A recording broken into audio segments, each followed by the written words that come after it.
now in session. Please be seated. Good morning, Your Honor. May I proceed? Yes, please. Your Honor, before the court today, we have the matter of Commonwealth versus Lindsay Clancy. Ms. Clancy is present. She is represented by Attorney Kevin Reddington, and the Commonwealth is represented by Assistant District Attorney Jennifer Sprague and Assistant District Attorney Shannon Buckingham. All right. Well, good morning, everyone. Good morning, counsel. Good morning, Ms. Clancy. All right. Before we bring the jury in, can I see everybody just for a few seconds?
All rise, please.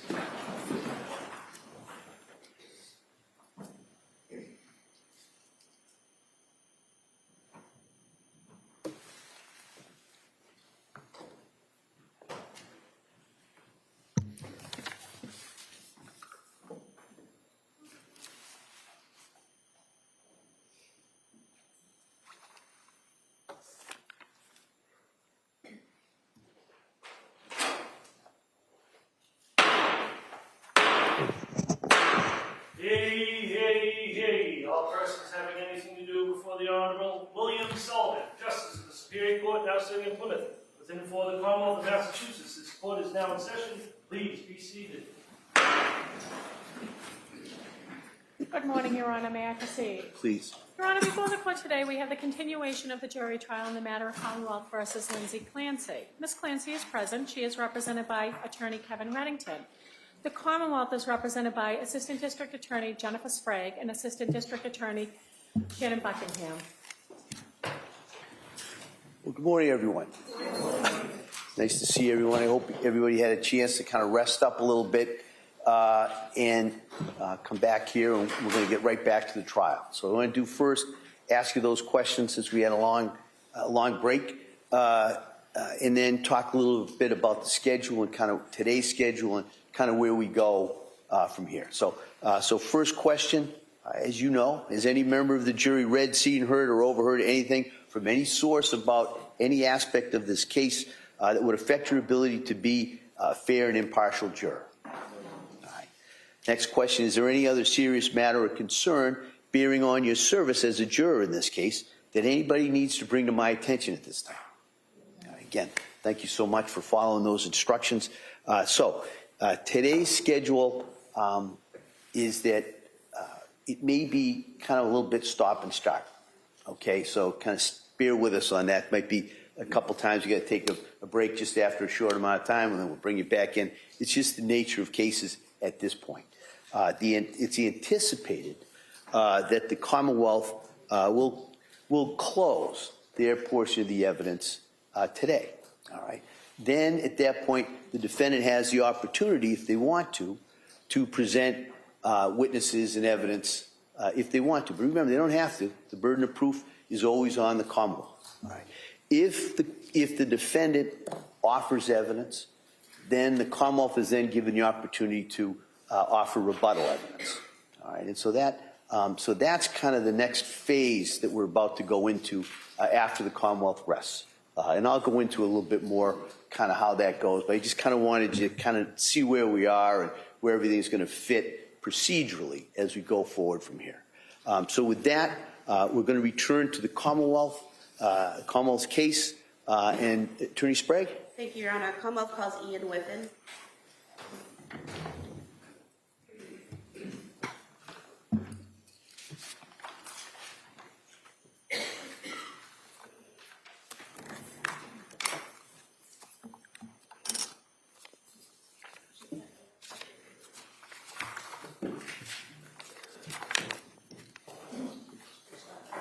Good morning. You solemnly swear that the testimony you give that you shall take to the court and the jury between the Commonwealth and the I would rather if I do. Thank you. Thank you. All right, good morning, sir. Good morning. All right. Attorney Sprague, please. Thank you. Good morning. Can you please state and spell your name for the record? Yes, it's Ian Whiffen. IANWHIFFIN. Where do you work? Cellbrite. What is Celebrate? Cellbrite is a digital intelligence company working in the digital forensics field And how long have you worked there? since 2020. What is your role at Celebrate? I'm currently a customer engagement manager. What does that mean? I work with customers, helping users of our tools to understand the digital evidence that they're finding and presenting. And what does digital evidence consist of? Any information which is extracted from a cell phone, primarily or from a computer, which can be interpreted by the examiner and presented as evidence. It could be call history, messages, location data, media, anything that you can find from a digital device. Could you just briefly describe your educational and training background that qualifies you to do this work? Yeah, I've worked in IT for many years. In 2013, I began my career within Calgary Police Service in Canada as a digital forensics examiner. That was after spending approximately 9 or 10 years working as a patrol officer in the UK and in Canada.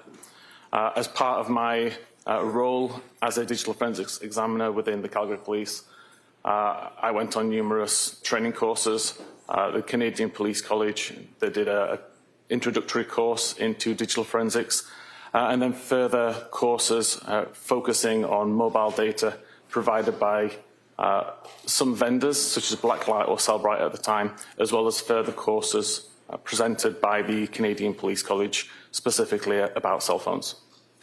And Celebrate, the software produced by Celebrate, is that software used to extract and analyze data from cell phones and computers? Yes, there are several tools within our catalogue. One of them is designed to extract as much data as possible from a cell phone.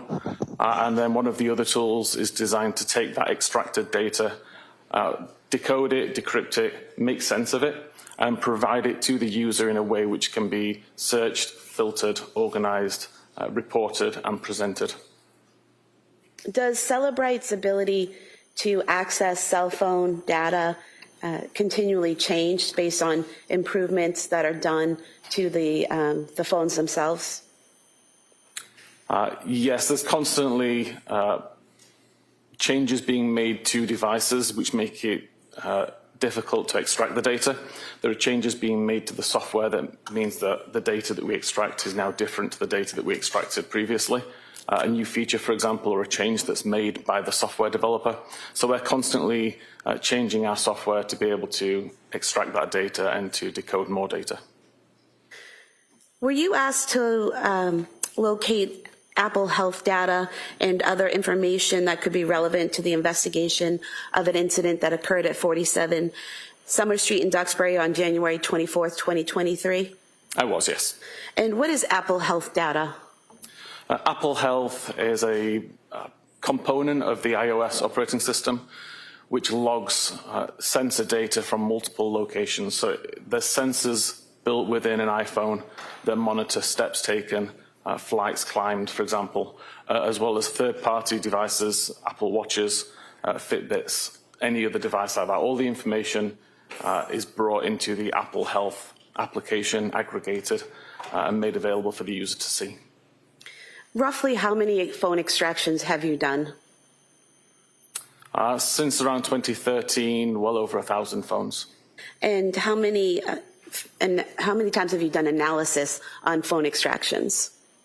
The analysis is part and parcel. So of those 1,000 phones or so which I've extracted, I've done analysis on all of those phones as well. And then you've also done analysis on extractions, like in this case where someone else did the extraction and provided the information to you and you did the analysis? Correct, yeah. Whenever I'm helping customers or users of our tools, they may provide me with the extracted data. So the data which I'm analysing is more than the devices I've extracted. And have you testified previously in courts about what you've done in terms of extracting and analyzing information? Yes, I've testified in multiple courts around the world, approximately 28 times. Now, you received a copy of the extraction for Lindsay Clancy's iPhone 13, correct? Correct. And when you received that extraction, did you also want to know all the specific information about the case and the investigation? Typically, when I'm working a case, I don't want to know a lot of detail. I'd rather come to my own conclusions based on the data that I'm viewing rather than note the intricacies of the case. All I require is an outline, the date that something happened, the time, who was involved, basic information. And in terms of the extraction that was done on Lindsay Clancy's iPhone, that extraction, what type of extraction was it? That's what's called a full file system extraction. It's essentially all of the data which is being extracted from the device that is still live. And did you use specific tools to conduct your analysis? Yes, there's the Cellbrite physical analyzer tool created by Cellbrite and also my own tooling. Applications I've been working on for several years. So you've actually made your own tools that allow you to examine phone extractions? Correct. There's some tools that I've been working on since prior to joining Cellbrite. Tools that as an examiner I decided that I needed to create for myself and make available to others. And I still use those tools to this day. And these tools that you used, are those the tools that allow you to examine and categorize the information, the data that you find in the extraction? Yes, the primary point of the tool is to go into the data, decode it, provide it in a way which is easy to filter and search, but also additional tools there that allow you to dig into the data and look at the raw information, the databases, the files, all of the raw information, which is what our tools initially decode. And did you focus in on a particular time frame when looking at the data on the defendant's iPhone? Primarily, I knew that the date of the incident was 24th of January 2023, so that was the main focus of my analysis. But some of the data I was aware could be from further afield than that, so I took a look of, I think it was around 3 weeks before that, so early January to late January. Were you able to look at the health data on January 24th, 2023 that was in the defendant's phone extraction? I was, yes. And what is health data? And how does it show up on a phone? The user of the phone would be able to access the health data via the health application, where the information is broken down to explain how many steps have been taken over a particular period of time, the approximate distance that was travelled, the number of stair flights that were climbed. That data is stored on the device itself in a database.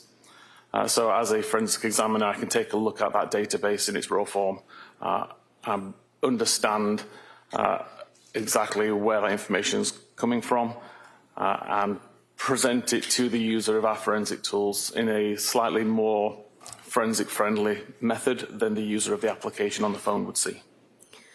Showing you on the screen here, page 4 of your report. Looking here, we have a section here, heart rate data, is that correct? Correct. And you're able to see here, what can you tell about the heart rate data from the extraction?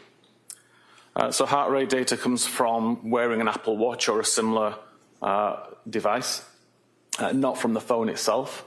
In the case of this phone, there was an Apple Watch paired to the device, and all of the heart rate data, which is recorded periodically throughout the day, is stored within the health database. And what was the name associated with the Apple Watch? So as it says in the third paragraph down, the Apple Watch itself was called Lindsay's Apple Watch. And here in the report, you're able to show the recorded heart rates throughout the day. How is the heart rate recorded and sent to the phone? There are sensors on the Apple Watch itself on the rear, which periodically check the heart rate at any given time, and that information is sent to the phone via Bluetooth.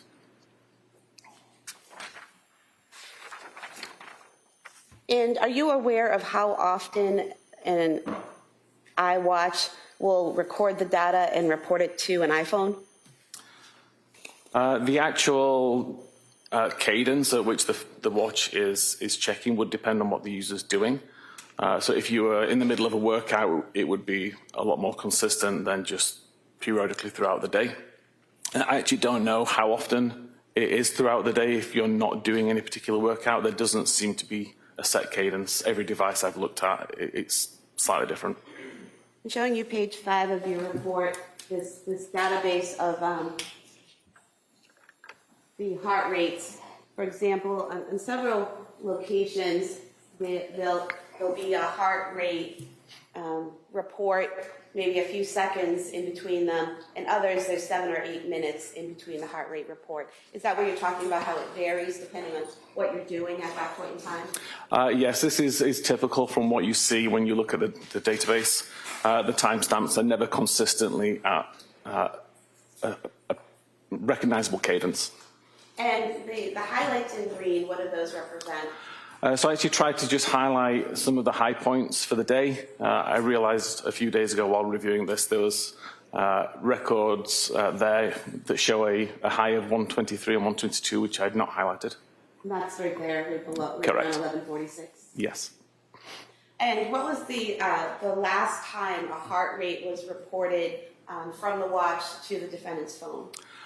So the last heart rate recorded was at 17:23:52, so 23 minutes past 5 in the afternoon, with a heart rate of 57 beats per minute.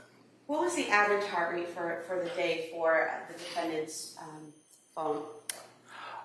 There was a range of heart rates going between as low as, I believe, around 50 and as high as around 122. On average, it was around high 80s, early 90s. And so at 5:23 p.m., the last recording of her heart rate was 57? Correct. And there aren't any further heart rates reported to the phone after that point, correct? That's correct. And what are some of the reasons why a watch would no longer be reporting a heart rate to the phone? If the watch was taken off, if the watch was turned off. If the battery died? The battery was dead, yes. Okay.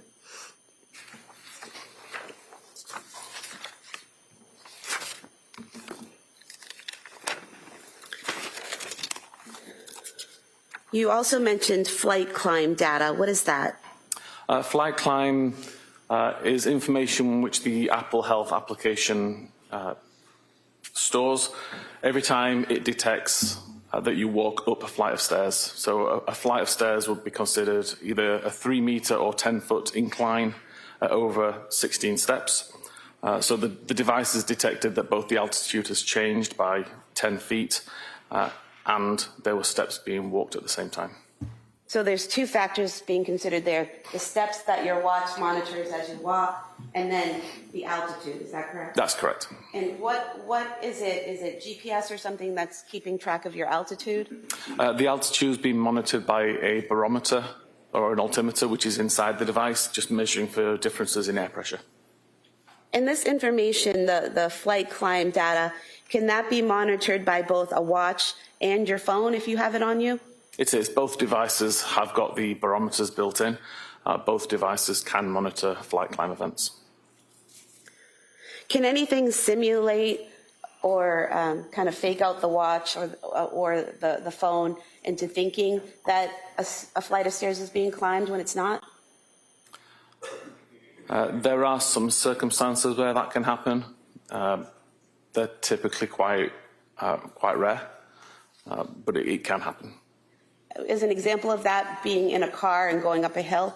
Correct, yes. If there is movement which the device can mistake for steps at the same time as the incline is being driven, then that could accidentally record a flight climb.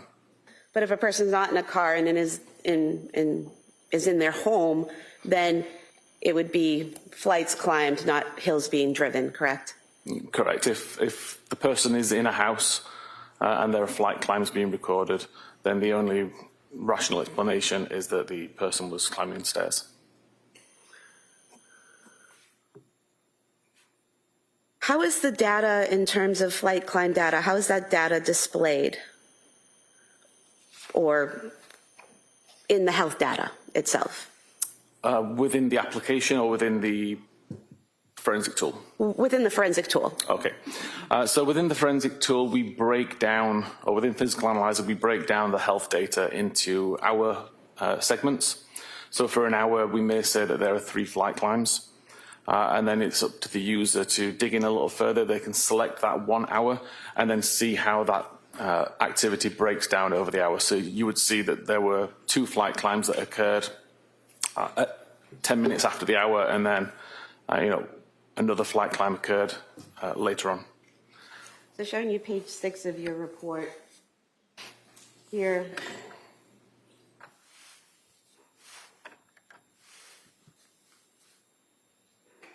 The top box here, is that showing the general hour data where 3 flights have been climbed? Correct. So in this case, the user is looking at a time period between 10 a.m. and 11 a.m. And the health data that's been pulled from the database has been aggregated. And it tells you that there's 98 samples being considered. The maximum heart rate during that hour-long period was 108. The distance traveled was approximately 759 meters. And there were 5 flights climbed within that hour. And then below that, you break that down a little further, correct? Correct. So this is further down the screen in the interface, where we can see actual time of 10:17:27, where there's 2 flights climbed. And again, another record at 10:17:28, where there were 2 flights climbed, and then a further flight climb at 10:49. And then going down to the bottom here, this table, what are we seeing here in this table? So you may have realized in the slide above where there was 2 flight climbs at 17 seconds past and 2 flight climbs at 18 seconds past. That's an unrealistic measurement.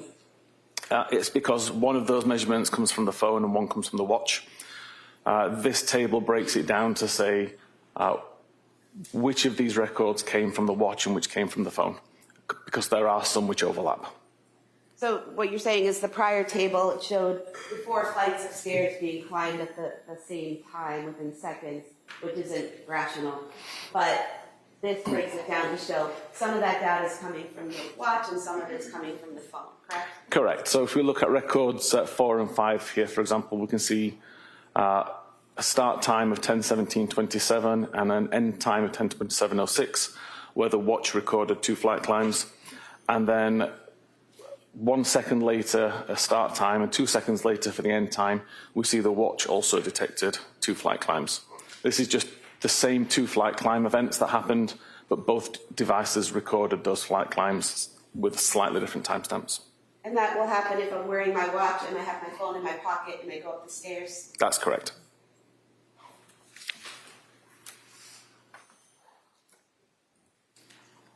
Did you do something to compare these times and make a table where where you ignored or disregarded the double entries? I did. I tried to correlate and discard all of the duplicate information. So where there was an event of a flight climb that was recorded on the watch and the phone, rather than provide information that said there was 2 flight climbs, I would ignore one of them and limit it to just the ones which we could prove happened. And that's displayed here in this chart at the bottom of page 7 of your report. Correct.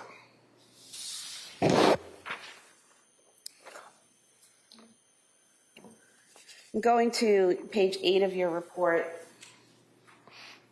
we have here at the top of page 8, does that show the last flight climbs recorded on either the defendant's phone or watch? It does. It shows that there was additional flight climb events logged by the phone, which were not logged by the watch, at 17:03 and 17:33.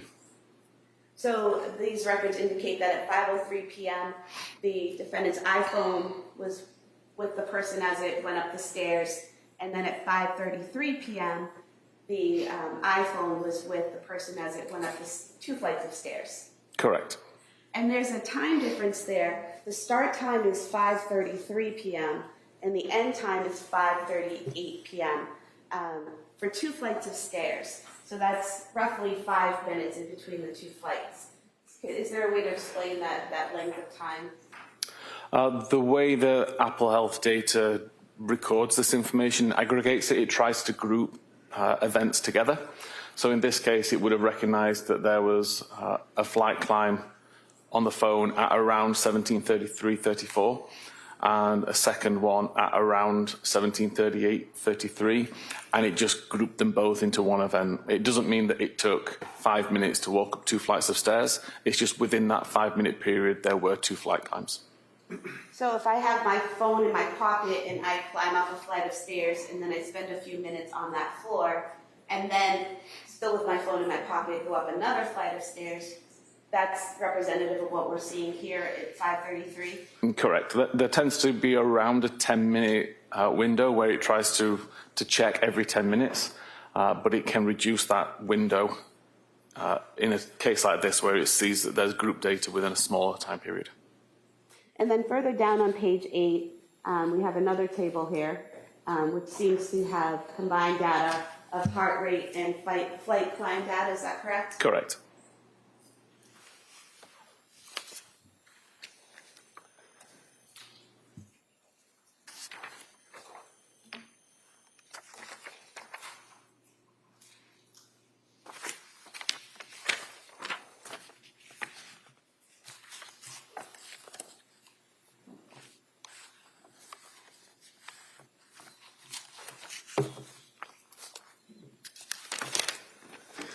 Did you also look at web usage on the extraction of the defendant's phone? I did, yes. And what did you do to look at the web usage on the phone, and what time frame did you look at? For web usage, I expanded the time of interest to early January to the 24th of January, and just took a look at any web history over that time. There was over 1,300 records recovered. I took a cursory look down that list and highlighted some which potentially were relevant to the case, and then provided the 1,300 actual records as a appendix report. And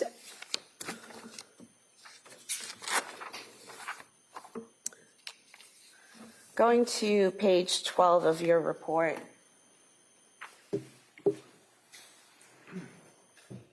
looks like you started here on January 10th, 2023, is that correct? That's correct. And basically here you list various searches that occurred on each day between January 10th and January 24th from the extraction, is that correct? That's correct. Broken down by day with the time of the search, the website that was visited, the title of the web page, and then the identifier in the database.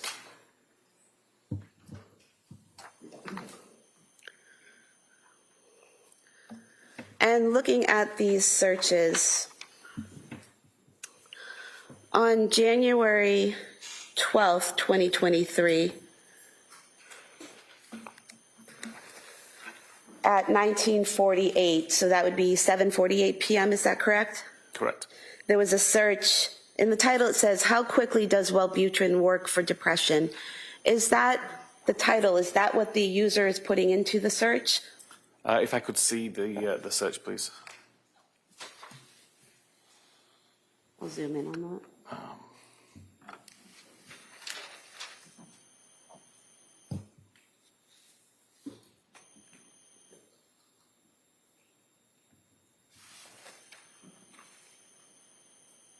So the top entry here we can see starts with https www.google.com/search !Q. The text after the Q, how quickly does Wellbutrin work, is what the user searched. Typically that is exactly as the user typed it, assuming that there are no auto-completions in place. In this particular case, it appears it was searched using Safari, so there's no auto-completion. That is essentially what the user typed in. And then the title, how quickly does I can't say that word, I'm afraid. Wellbutrin, thank you. Work for depression, Google search, is the title of the page which Google assigns. So where it says after the Q, how plus, quickly plus, does plus, the user's not putting in those pluses, correct? Is that, what were you calling those? So that's part of the attribute. It's how the data is encoded in a URL or in a web search. You can't have spaces within this address string, so they replace the spaces with the plus symbol. So I type in how quickly does, and the computer adds the pluses in the space marks? Yes, it's URL encoding to make it safe for the browser. And then at 7:49, there's a search for Lamictal for depression. Yes, and depression spelled with a B at the end instead of an N, which demonstrates that this is what the user typed in rather than a page that was being visited. And then a few minutes later at 7:55 p.m., the user typed in Elavil for depression, correct? Correct.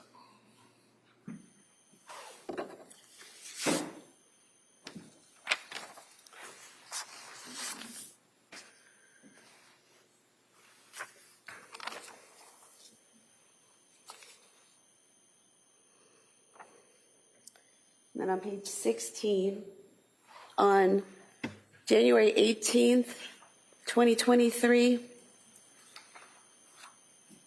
at 10:25,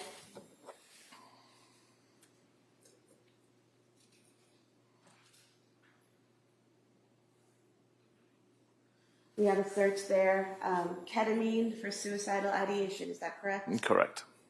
And again, that's the user typing that in? Yeah, again, those words were typed in by the user.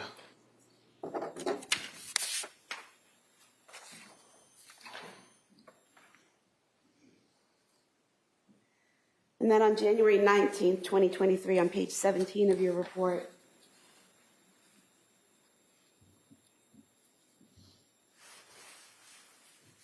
we have symptoms of postpartum psychosis searched on January 19th. Correct.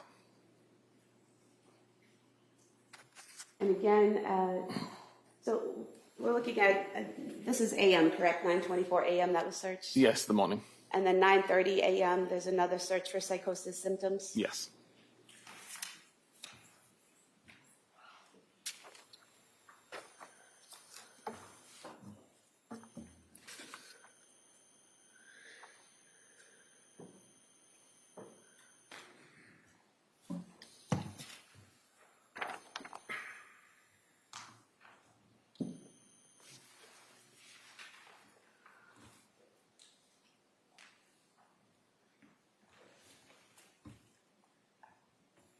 Going back to that same page, page 17, at the bottom for January 24th,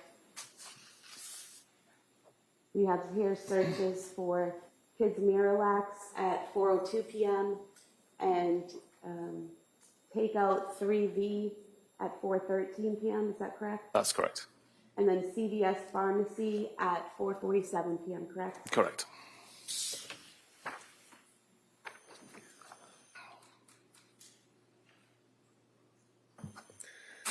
There was also an Apple note that you found in the records, correct? There was.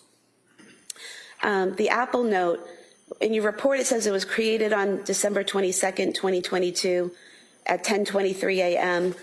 Strike that. and then modified at 10:23 a.m. on January 23rd, 2023, correct? Correct. And are you able to tell what in the note was modified? No, there's no real auditable log to look back and see how many times it's been modified over the course of its life.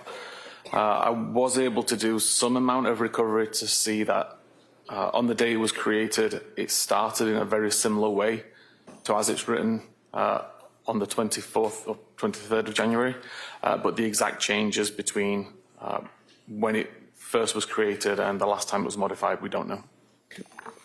And then you also looked at messages, correct? Correct. And were you able to compile the messages that were sent and received between the defendant and her mother and the defendant and her husband on January 24th, 2023? I did, yes. And were you able to arrange it using the tools that you use in a way that looks like you might see it on your phone?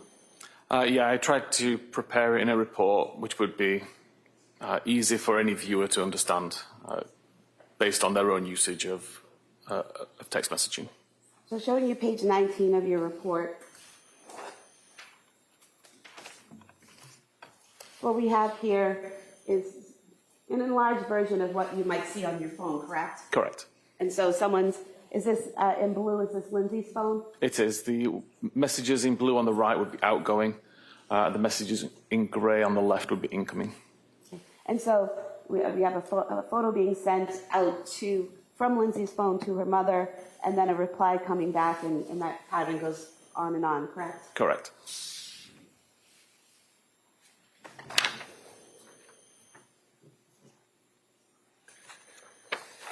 And then looking at page 22, you were able to do the same in terms of her contact with Patrick Clancy that day, correct? I did, yes. And so in gray, we have Patrick Clancy sending a message to Lindsay Clancy, and in blue is the response, correct? Correct.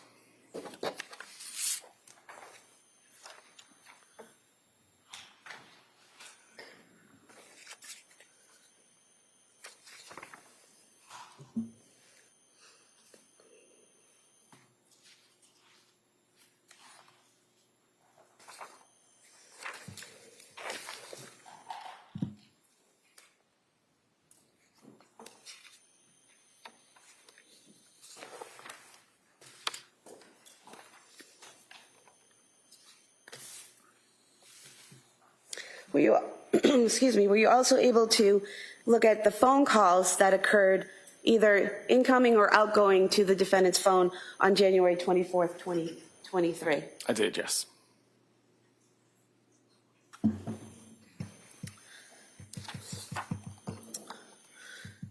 And looking at page 27 and 28 of your report, first on page 27, just looking closely at the phone. Here in the report, it says 2024. Is that a typo? Is that supposed to be 2023? That's meant to be 2023, yes, I apologize. Okay. And so what we see here, can you just tell us what these columns are? Yeah, the start time of the call, typically when it is answered by the recipient. The end time, when the call's ended. The metadata is information including who the call was to or from, how long the call lasted, and then the reason that the call disconnected, and then a record ID. So if you had the database, you could go in and find this record based on the ID number. And looking at page 28, this is the continuation of that table regarding the phone calls, is that correct? Correct. And so what we're seeing here is at 17:33, which would be 5:33 p.m., there's an incoming call from Patrick to Lindsay's phone, is that correct? Correct. And it says duration 8 seconds, 0 seconds. Does that mean it was not answered? In this case, it was an unanswered call. And then at 5:34 p.m., roughly a minute later, there's an outgoing call from Lindsay's phone to Patrick's, correct? Correct. And that call was approximately 14 seconds? Correct. And then at 6:09 p.m., another incoming call from Patrick to Lindsay that went unanswered? That's correct.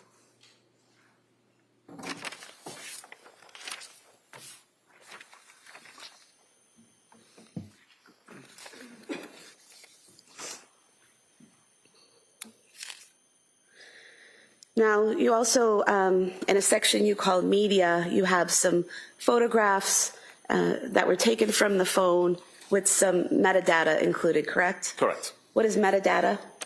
Metadata is information about that photograph. It could be the device that captured it, the time that it was captured, the location, information about the lens, the lighting, etc. And so looking at page 29 of your report, just for an example, what we have here are 3 photographs, correct? Correct. And the metadata for the first one shows captured at South Shore Medical Center, is that correct? Correct. How were you able to determine that's where that photograph was taken? The metadata of the photo included the latitude and longitude where the image was captured. I took that latitude and longitude and looked on Google Maps to see a physical address. In this case, it came down to the South Shore Medical Center. And then the third photo here, that shows captured at the home address on Summer Street, is that correct? Correct.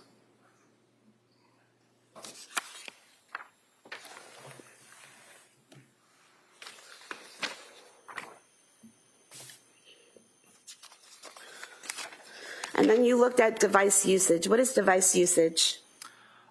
Device usage would relate to how the user is operating the device. So when they have it unlocked, locked, what applications being used at any particular time. Essentially anything which is not a message or a phone call or results in additional data like that. And looking at page 32 of your report, in that device usage log, it shows that the last time the device usage was logged was at 5:13 p.m., correct? So this table relates just to the locking and the unlocking of the device. So the last time the device was unlocked was at 17:13:16. The device was locked again around 2 minutes later at 17:15:12, and the device was not unlocked again. And so where the device was not unlocked again after 5:16 p.m., but we have a phone call being made at 5:34 p.m., how does that happen? There is a setting within iPhones that allow you to use a locked device to call back numbers for missed calls. So in this case, Lindsay had the missed phone call that would have shown on screen as a notification as a missed call, and without unlocking the device, you're able to call that person back. So you just press on the icon that shows up, you have a missed call, you press on that, and you can call the person back without unlocking the phone? Correct. And then what is application focus? Application focus is literally the application which is visible on screen at any given time. And at 4:13 p.m., 16:13, on January 24th, you've highlighted it in green here. What are we seeing there? At 16:13:23 until 16:14:50, the Apple Maps application was being used, visible on screen.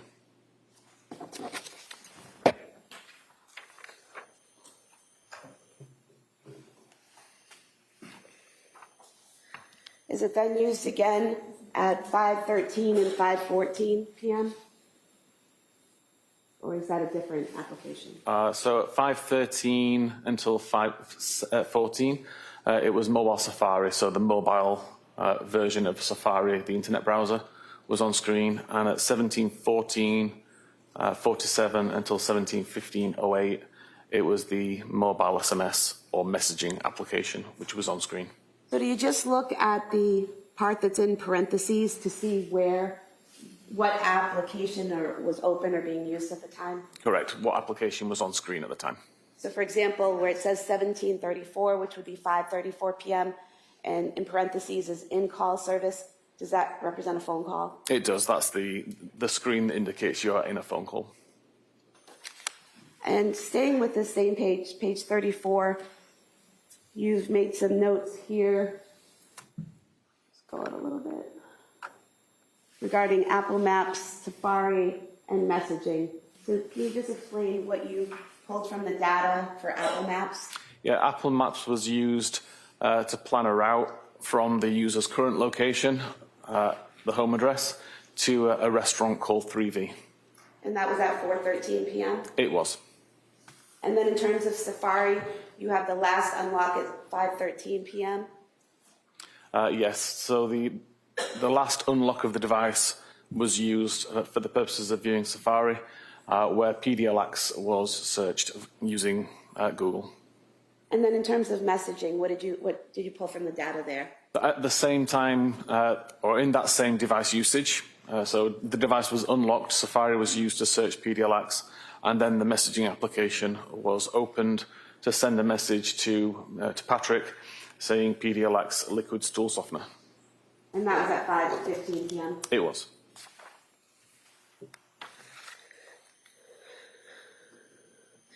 And then did you create a timeline combining all the data that we've talked about into one timeline? I did, yes.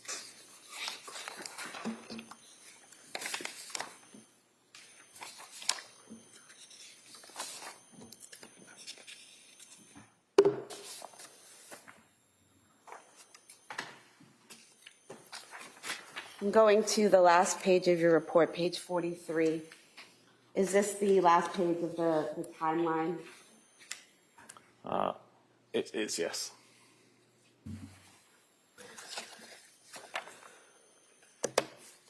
And in that page, can you explain what we're seeing here? Yes, so the very first column is the timestamp. The next few columns, which show typically coloured, is related to the activity, which will become a little bit clearer in a moment. The row or the column in the centre explains what the record is. So if, for example, we look at the 17-13-16 record, we can see a U, which means the device was unlocked in pink. That unlock event lasted until 17-15-12. So hence that entire column is in pink and shows the relevant lock event. So here we have 5:13 device unlock, Yes. 5:15 device lock, and there's this column connecting them, correct? Correct. And then any activity that happened during that unlock time is then shown within the rows between. So again, we see Safari open at 17-13-16. Safari was closed at 17-14-47. Messaging was opened at 17-14-47. While messages were open, there was an outgoing message sent for PDLX. Then messaging was closed. Messaging was opened again, and messaging was closed prior to the device locking. So everything in the coloured columns tries to show all of the events that happened at the same time or during that parent event. And what we have here at 5:33 p.m., we have the flight climb started, is that correct? Correct. And flight climb ended at 5:38, so Yes. that line again connecting them? Correct. So 2 flight climbs occurred during that time period. And in between when the flight climb started and the flight climb ended, you have the 2 calls, the incoming call that was missed from Patrick and then the outgoing call to Patrick, correct? Correct. So the first flight climbed had already been started. Someone had already started climbing up a flight of stairs when that first unanswered call happened, correct? So flight climb started is how it's listed within the database and within the software. But it actually, the flight climb time is when the flight climb has been recognized by the device as the device has already climbed up those stairs. So even though it says flight climb started, that's technically the time that the flight climb or the first flight climb had ended. So where it says 5:33, flight climb started, that actually indicates the person has gone up that first flight of stairs already. Yes, that indicates the phone has now realized I'm 3 meters higher than I was the last time I checked. Therefore, a flight climb has already been completed at that point. And then the calls happen, and then the phone realizes at 5:38 that another flight has been climbed. Correct.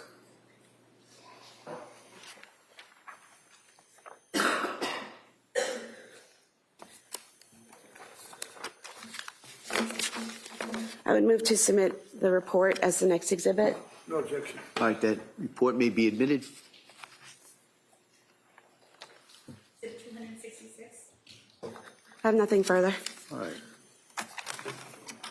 All right, so members of the jury, remember I said it might be a little stop and start here today. This is one of those stops. All right, so we're going to take a short break, and then we'll come right back and we'll return for the cross-examination of this witness. Okay? All rise, please, Your Excellency.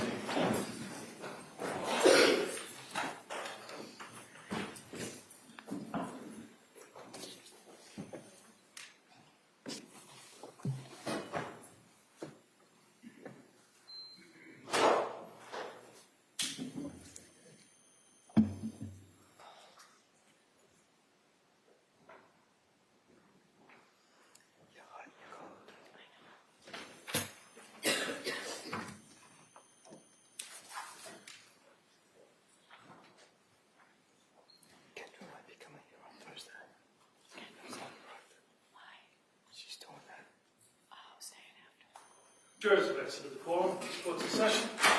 All right, so the court will be in a short recess at this time. Thanks. Court, all rise.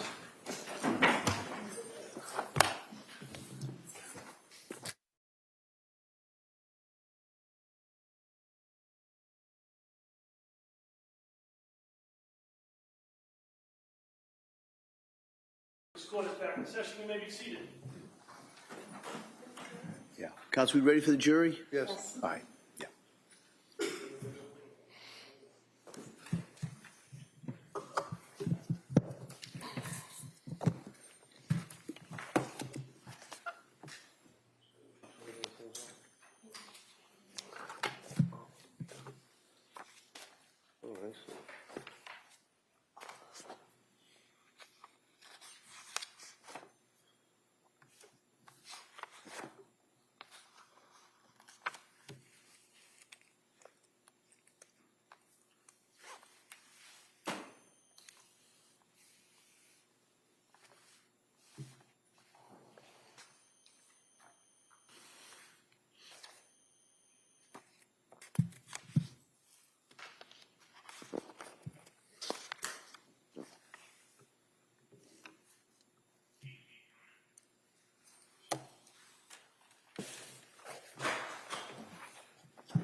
All rise, please, Jurors entering.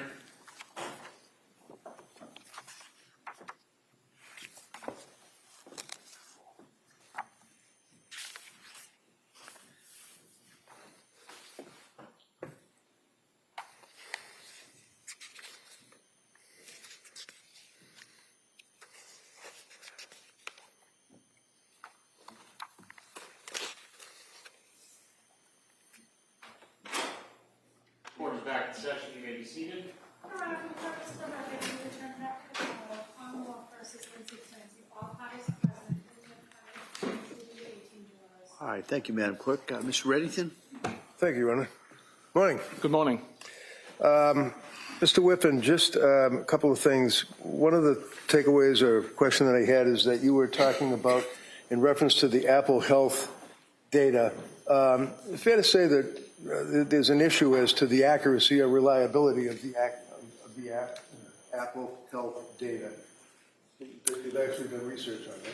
I've done research on it, yes. Okay, and one of the things that you did is back about a year ago, June 28th of 2025, you did a blog article on Apple Health accuracy and reliability, and it talked about using a pitch, which I think is, you guys refer to like a football field or something? It was a rugby field, but yes. And then you had somebody put the watch in their right pocket, somebody with the left pocket, and then someone else held it in their hand, you measured it, and things of that nature, right? Correct, it was 3 phones.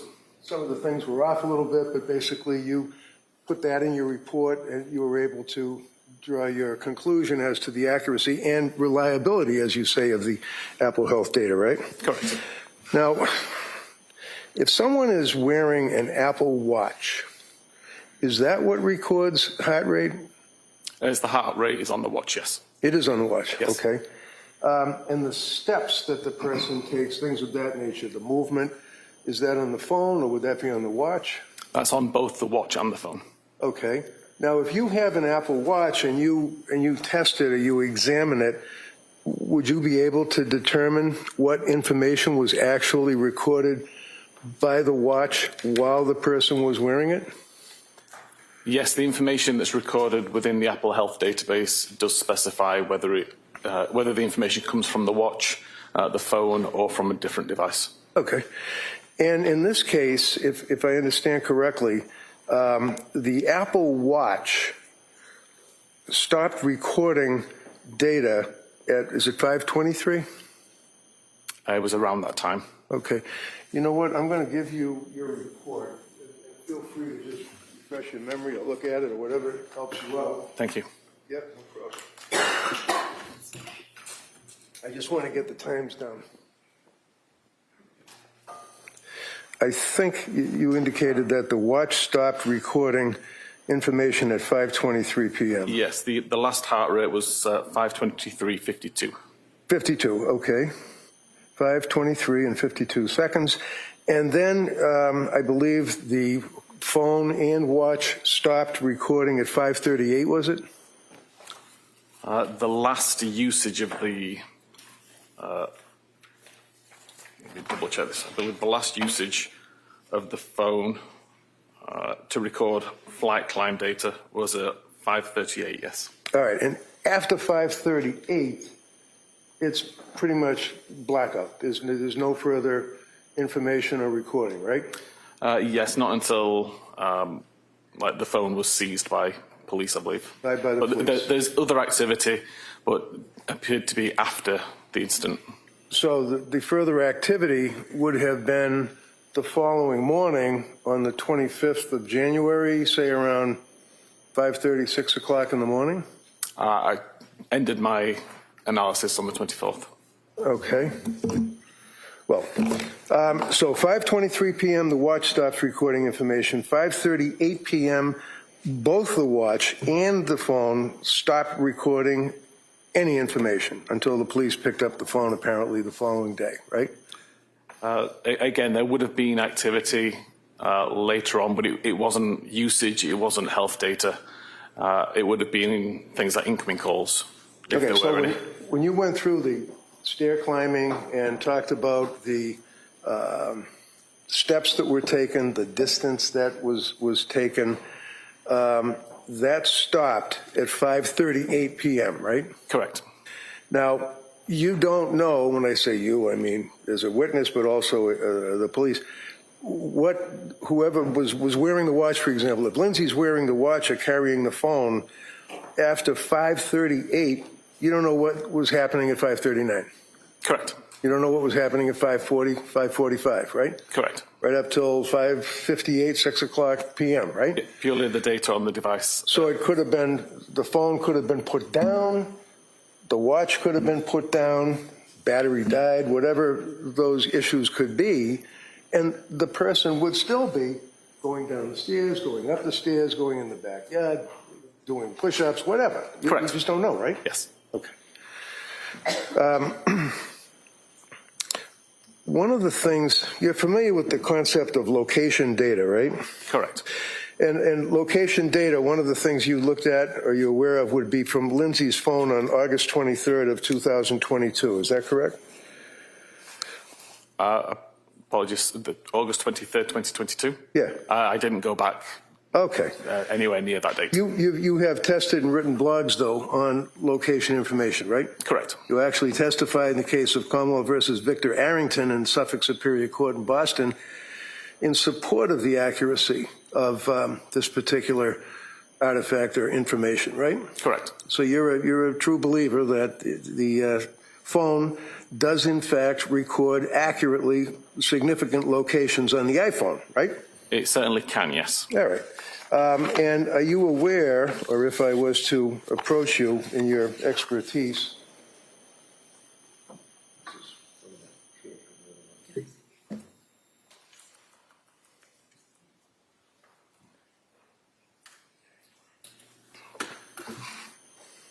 it's just a doctor. That's all.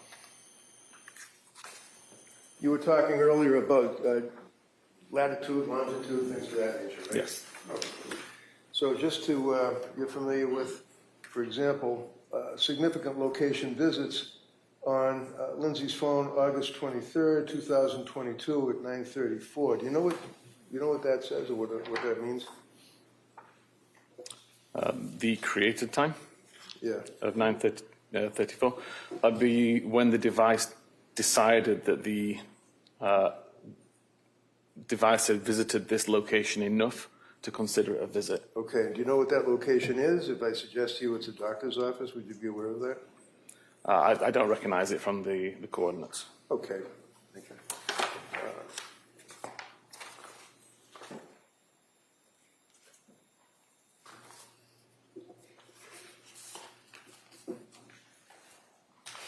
This here you're familiar with too as well, right?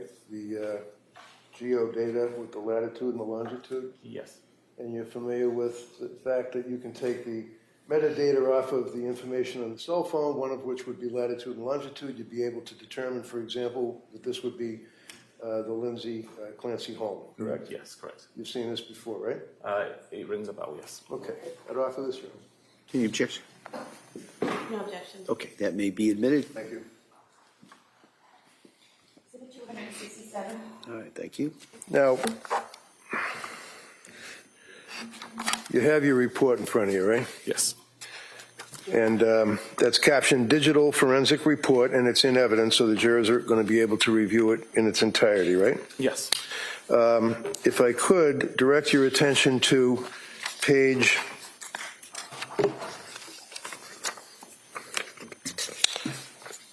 11, I believe. Yeah, page 11.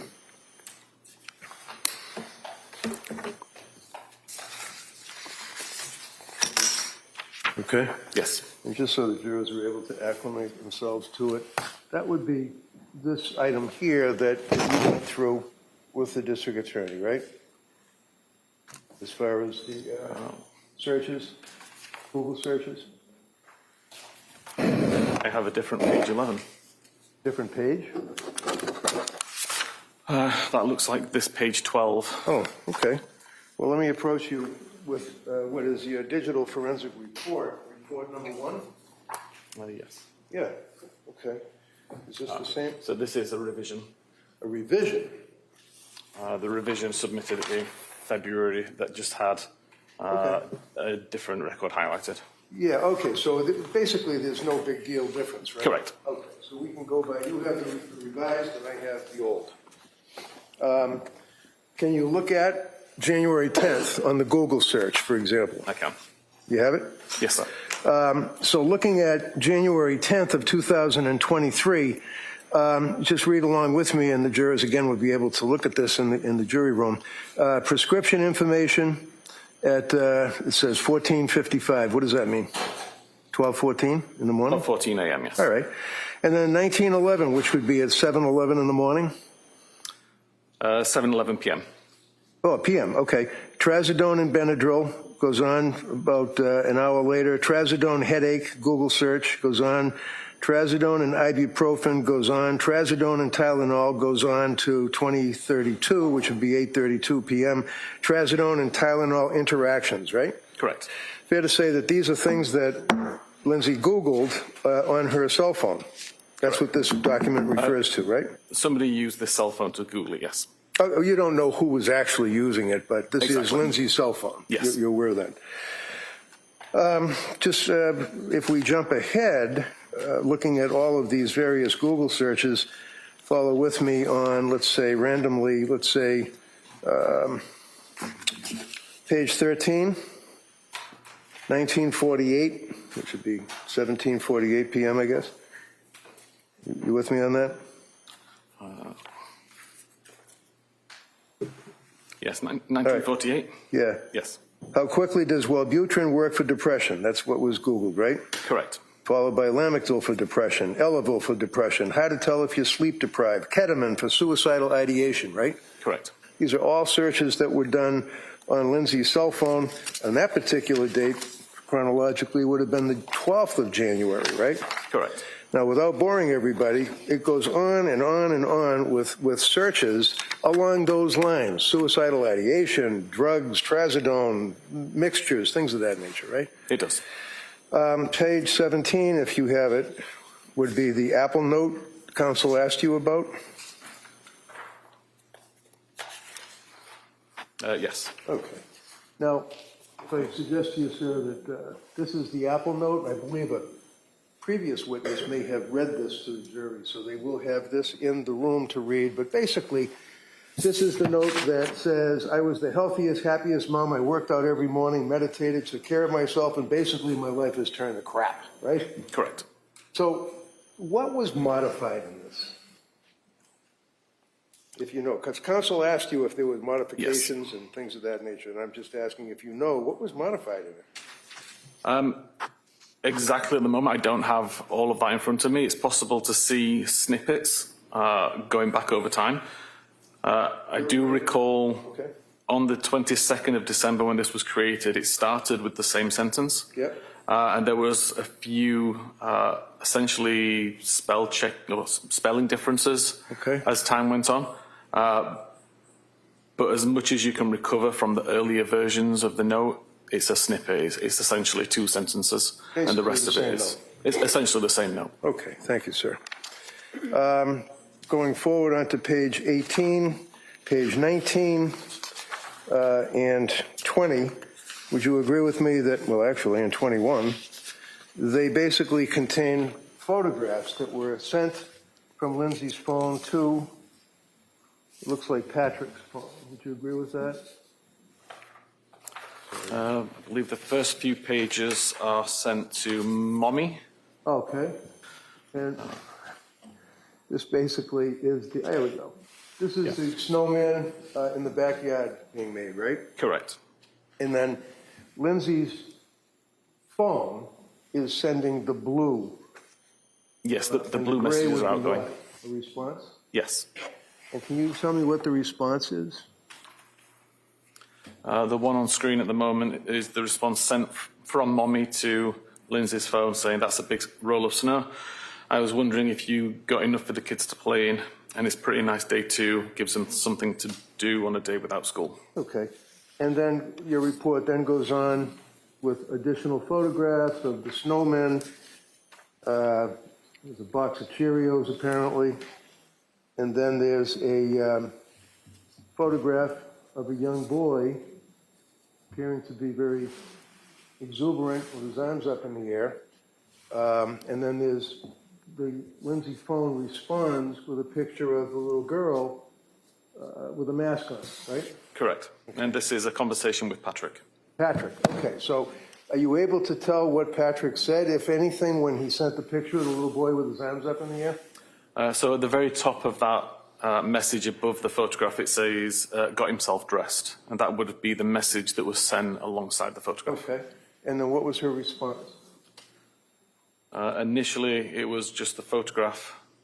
Did she respond any further in your report or your research? Sorry?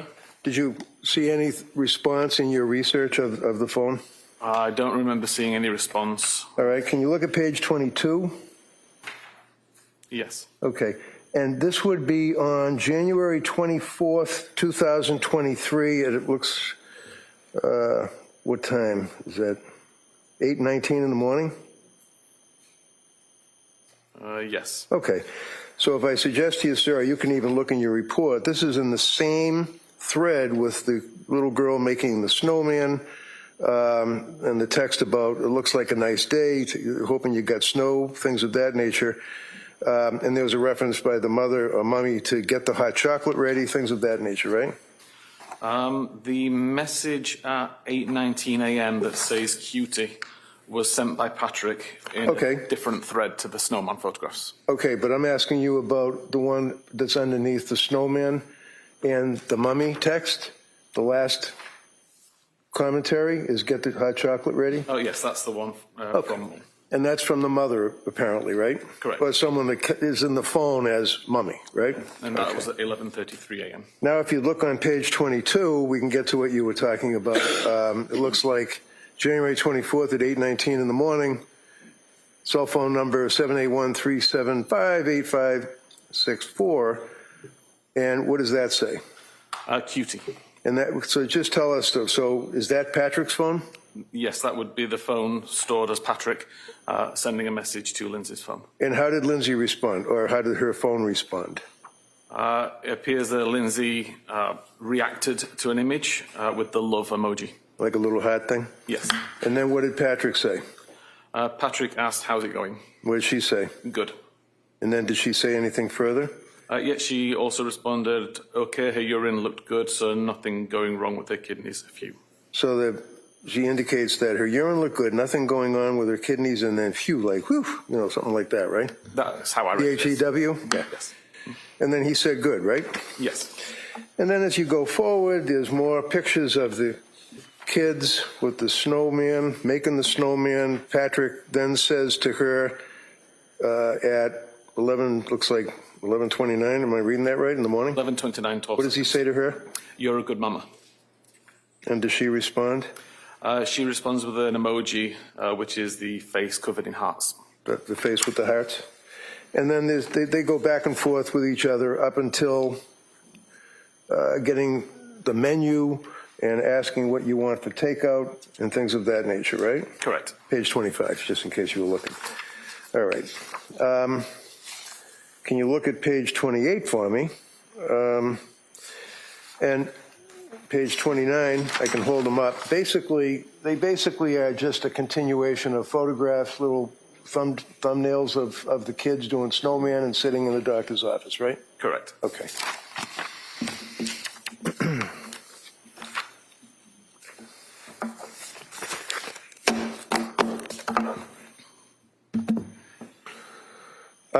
One of the things that you did is that you actually performed a comprehensive search. Is that a full focus extraction? Is that what you call it? Full file system extraction. Okay. And you did that for the phone belonging to Lindsay Clancy, right? Correct. That would be what you refer to as your appendix? The appendix 1 of the Lindsay Clancy phone is 1,300 and some web search visits. Okay. So I'm going to hand you what says report number 1, iPhone belonging to Lindsay Clancy, and ask if you can recognize that. Yes, this appears to be the just the web history from Lindsay's phone. Okay, so that's pretty much if anybody cares to look at it, that's the entire web history, right? Correct. All right, I'd offer this, Your Honor. Any objection? No objection. All right, that may be admitted. 268. Then, Mr. Whiffen, you also had report number 4, which would be the digital report for Patrick Clancy's I did. computer. I'd offer that, Your Honor. Any objection? No objection. All right, that may be admitted as well.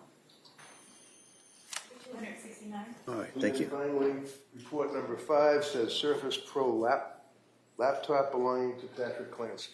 Yes. So this would be your search of his laptop as well, correct? Correct. I'd offer this. No objection. All right, that may be admitted. 200.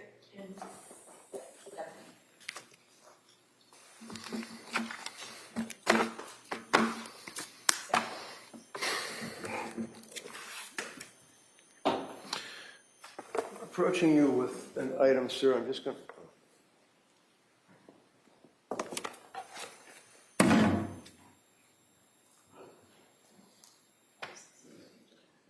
Well, I'm just going to ask it. I'm not going to do it. No problem. This says extraction report, Apple iPhone. You recognize that?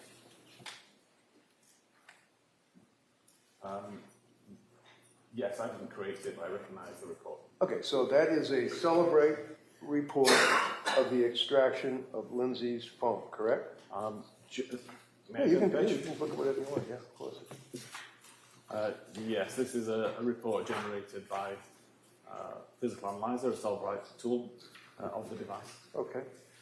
Now, if you look at the report, for example, just randomly on page, let's say, 9, bottom line, it says web history. I just grab that, Randy. January 24th, 23, correct? Yes. And then you go to the right, and it says Lindsay's iPhone mobile library? Yes. Okay. And then it has the time that it was recorded, right? Yes. And what time would that be on that date, which is January 24th? It would be 9:35 local time in the morning. So if you jump ahead to January 25, 2023, let's say, is that 7 o'clock in the morning? Yes. Okay. And that says, what is it measuring at 7 o'clock in the morning on January 25? So this is for the hour of health data. So it's been aggregated and it shows that between 7 a.m. and 8 a.m. There was 47 meters traveled. Okay. And then it goes on and it talks about, again, 7 o'clock in some seconds, it talks about 134 distance traveled. Yes. Okay. And, for example, January 25 at 8 o'clock in the morning, it talks about distance traveled, steps counted, and distance would be 47 Yes. meters or feet. Meters. Okay. So is that information that is coming off of the cell phone, the Apple Watch, or what? That's coming from the watch and the phone and being displayed Right, as so- one amount of information. It's coming from the watch, right? The way that the data is presented there is coming from the watch or the phone. Okay. And the data's coming from Celebrate, right? Correct. And Celebrate is God's gift to cell phone searches, right? I like to think so. I mean, you work for them, and you're also a guy that created all of this stuff for them, pretty much, right? I've created some other tools, yes. If I tell you, sir, that January 25 at 8 o'clock in the morning, Lindsay Clancy was in a coma, laying in a bed with tubes coming out of her body and certainly not wearing her Apple Watch. How did that happen? Based purely on the report there, I'd suggest the data came from the phone rather than the watch. As I just told you about the watch. Did you ever look at this watch? No, we can't actually pull data directly from the watch. We pull it from the phone. How do you look at a watch? We extract the data from the phone, which is synchronized to the from the watch to the phone. Okay, so I'm handing you, is that an Apple Watch? It appears to be, yes. Okay. And if I suggest to you that this was found a number of days later in Lindsay's bedroom in a drawer that the police never seized, have you ever seen this before? I've never seen this before, no. How long have you been working on this case for the government? I started looking at this case in November last year. Okay, thank you. That's all I have, Judge.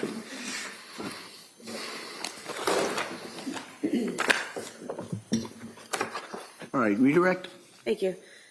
Sir, from the documents that defense counsel just showed you, the activity on January 25th, was it your testimony that it could have been from the watch or the phone? It could have been either device. But what he showed you, did that have enough data on it to tell you specifically whether it was from the watch or the phone? No, I'd need to take a look at the database itself and see where that information came from. And you were saying that you cannot pull data from the watch itself, is that correct? Correct. We don't extract the memory from the watch itself. We extract data from the phone, which is synchronized to the watch. So we ultimately get the watch data from the phone. And why is it that you don't pull it from the watch itself?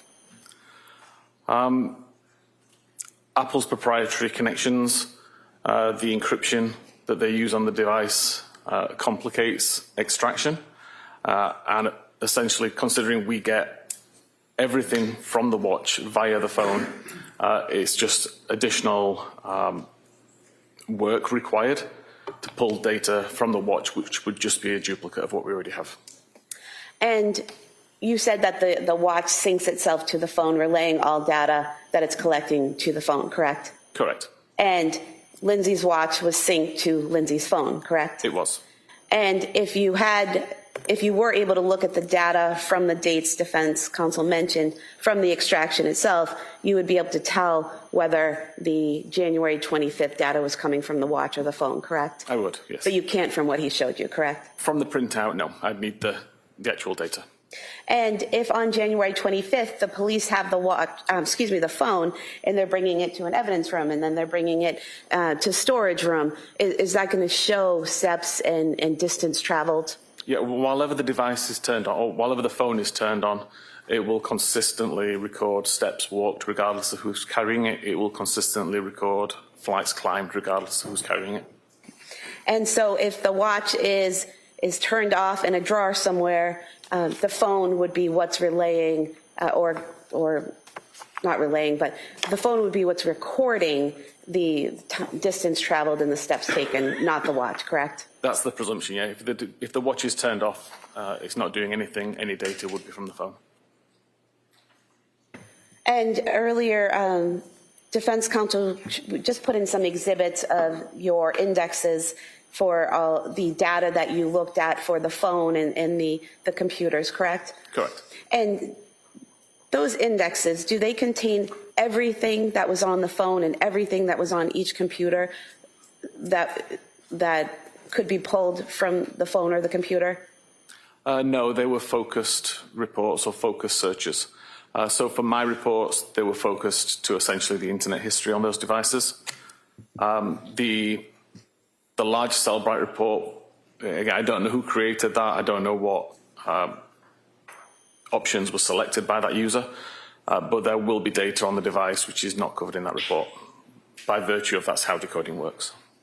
And on the defense counsel asked you about the flights climbed and how the last reading was at 5:38 p.m., correct? Correct. The last incoming phone call that you registered on your charts was the 6:09 p.m. phone call from Patrick to Lindsay that she did not answer, correct? Correct. From 5:38 p.m.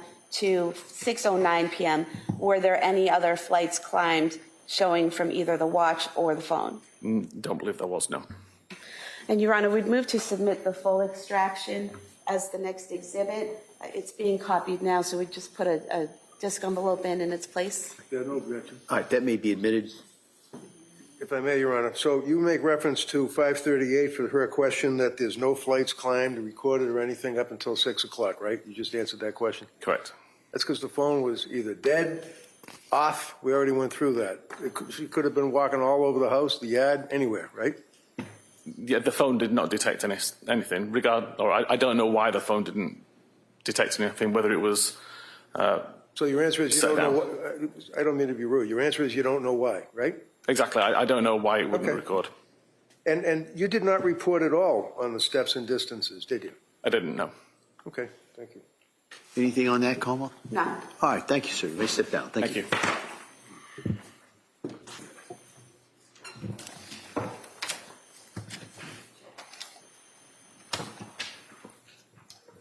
Como Fress. All right. Oh, I'm sorry, Your Honor. There are some exhibits. My mistake. I believe they're by agreement, Yeah, they were, I agree. All right, and then you would rest. all right. We have the two Sperry Hospital records, 2 discs. 272A, B. Mass General Institute Health Professions transcript. Is it 273? For the PIAC transcript. Who was that? For the PIAC transcript. 74.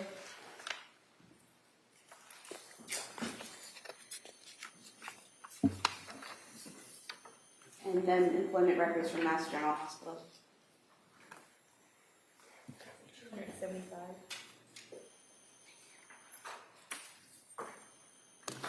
We rest. All right, and with that, the Commonwealth rests? All right. All right, so, members of the jury, as you heard from Attorney Sprague, the Commonwealth has rested. All right, so at this point, I've got to address some matters with the attorneys. So I'm going to, it's another one of those stops. We're going to take a stop at this point. Have you go back to the jury room. We'll address a few things with the attorneys, and then we'll bring you right back in. Okay? All rise, please, jurors.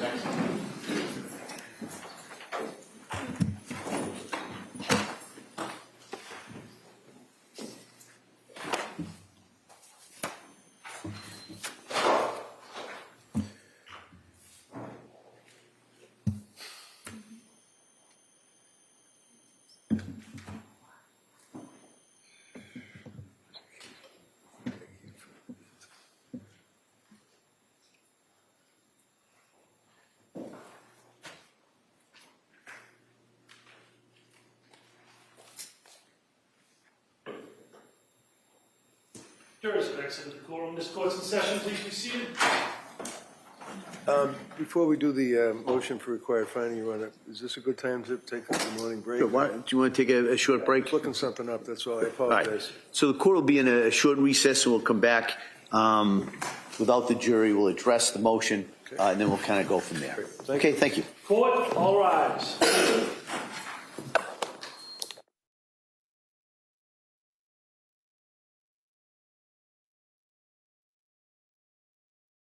Purpose of the record, we return back to the trial, Commonwealth versus Lindsay Clancy. All parties are present, excluding the jury. All right.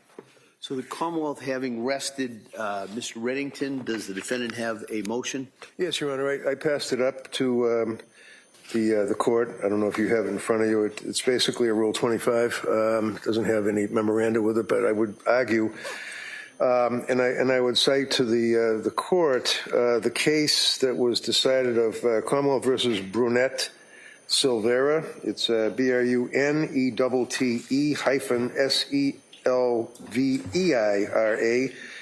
It was decided towards the end of May of 26 by the appeals court in Massachusetts. It was a case out of the Boston Municipal Court where defendant was charged with assault and battery on a police officer. The evidence was presented that the defendant was acting erratically and that there was an awful lot of evidence that indicated that, brought out on cross-examination from witnesses, that the defendant was suffering from some type of a mental illness. Based on that evidence being presented, the government rested their case, just as they've done here.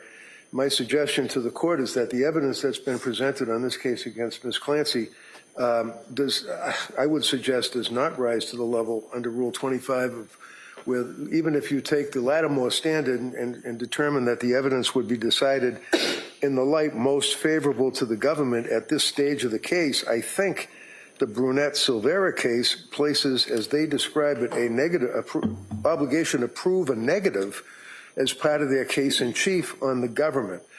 I suggest to Your Honor that the evidence that has been presented in this case is overwhelming, that this young woman was clearly and unequivocally suffering from a mental disease or defect, that it was occupying her waking hours, her life, that she considered all of her avenues. She attempted to go to these health care providers, using the term loosely, that she went to these people. She had medication after medication after medication. She was obviously acting, I suggest to the court, in a state that was observed by witnesses that, in fact, that she was suffering from mental disease or defect, and then ultimately this horrific incident. So under that Brunette-Silvera case, there's no evidence, I suggest, from the government that would rebut the fact that there is evidence of lack of criminal responsibility. So under Brunette-Silvera and the cases that were cited in that opinion, respectfully, I would suggest that a required finding of not guilty should be entered on the case. I also would argue to the court that I think that under the Brunette-Silvera standard and the evidence that Your Honor has before you, that the matter should be reduced down, if you will, from premeditated malice of forethought, cruelty, and atrocity to second degree. I'm not arguing at this stage Commonwealth versus Gray or any of its progeny as to manslaughter, but I think the court, certainly in its wise exercise of discretion, has the ability and the right to reduce the charge to second-degree murder or enter a required finding. All right, counsel, thank you. Come on. Thank you, Your Honor. The case that defense counsel cited, there was a presentation of the Commonwealth's evidence. Commonwealth rested.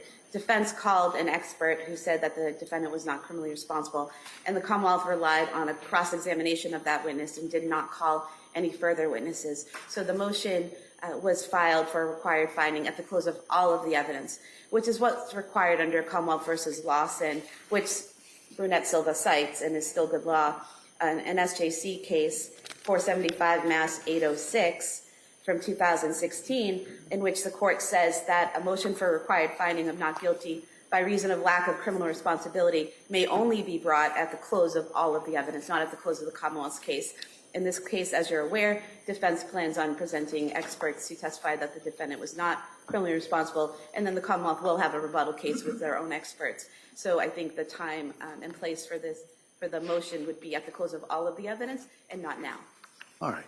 Well, I had an opportunity to take a look at Brunette-Silvera.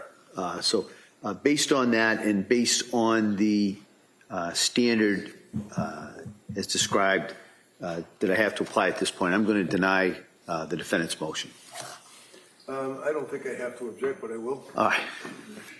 As we say, duly noted. Yes, thank you, Judge. Your Honor, could I inquire? Emily Thorndike is here and has been here. I'm just wondering, is the government ready for us to do the voir dire to see if she can testify? Because she is self-employed, she has patients and has canceled them day after day. I'm just inquiring if we're ready to go on that.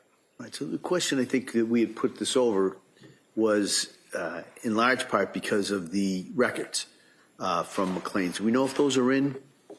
I've been inquiring with Madam Clerk if there's been any status from the clerk's office, and I've told they haven't received anything. We have a call over to McLean. They've acknowledged the receipt. They were waiting for a call back from somebody at the office. They thought that the records were produced on Friday, but clearly that wasn't the case. So we have a call. We're waiting for a return call. I've provided people in my office the Madam Clerk's email address to get it expedited as quick as possible. So we are working to try to resolve the issue, and the hospital has acknowledged they received the subpoena. We just don't have a response yet. And I would just also remind that we discussed this last week and talked about doing this tomorrow on Tuesday in order to get those records and have time for everybody to get them and review them so that a proper examination of the witness can be done in a voir dire. So, All right. Well, let's do this. Let's do this before we start going at each other. We'll see if the records come in. All right. The records come in, then we got to determine how long it takes for people to review it and get ready. So if we can do that this afternoon, okay, great. All right. If we can't, I'll hear from the parties as to why we can't. We may have to do it tomorrow. But if we can do that today, I do understand that witness has been here a number of days. But at this point, it's a question of the records coming in, which really is out of both parties' hands. So if the records are in, the parties can get ready. We'll do that voir dire. If not, we may have to do that tomorrow. Okay?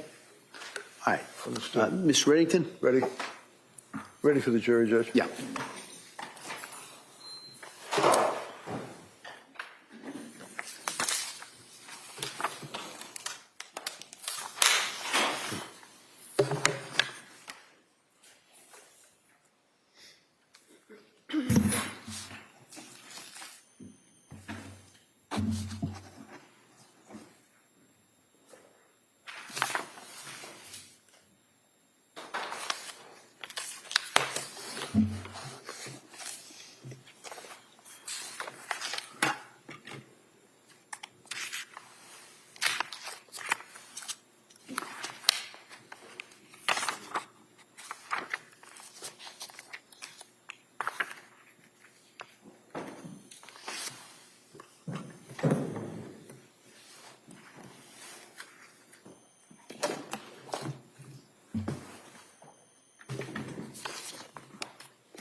All rise, please. Jurors entering.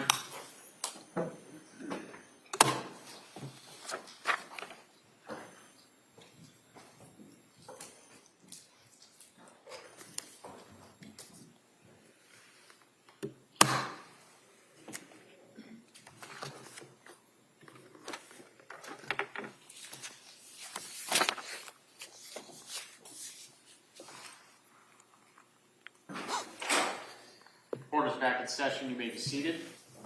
Return back to the trial of Commonwealth versus Lindsay Clancy. All parties present, including the defendant, and including the 18 jurors. All right.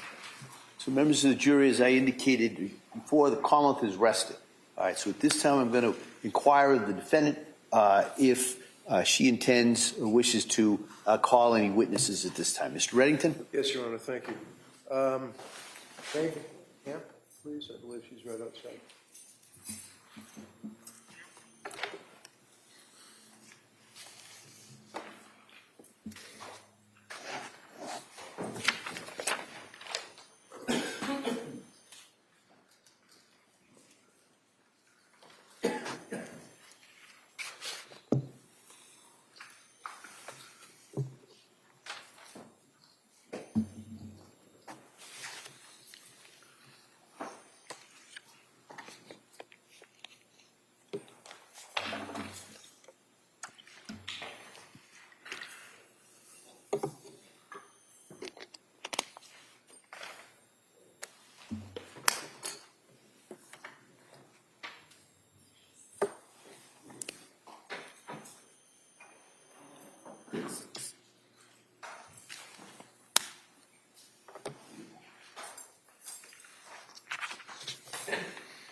Good afternoon. Please raise your right hand. Do you solemnly swear that the testimony and the evidence you shall give to the court and the jury in the matter now pending between the Commonwealth and the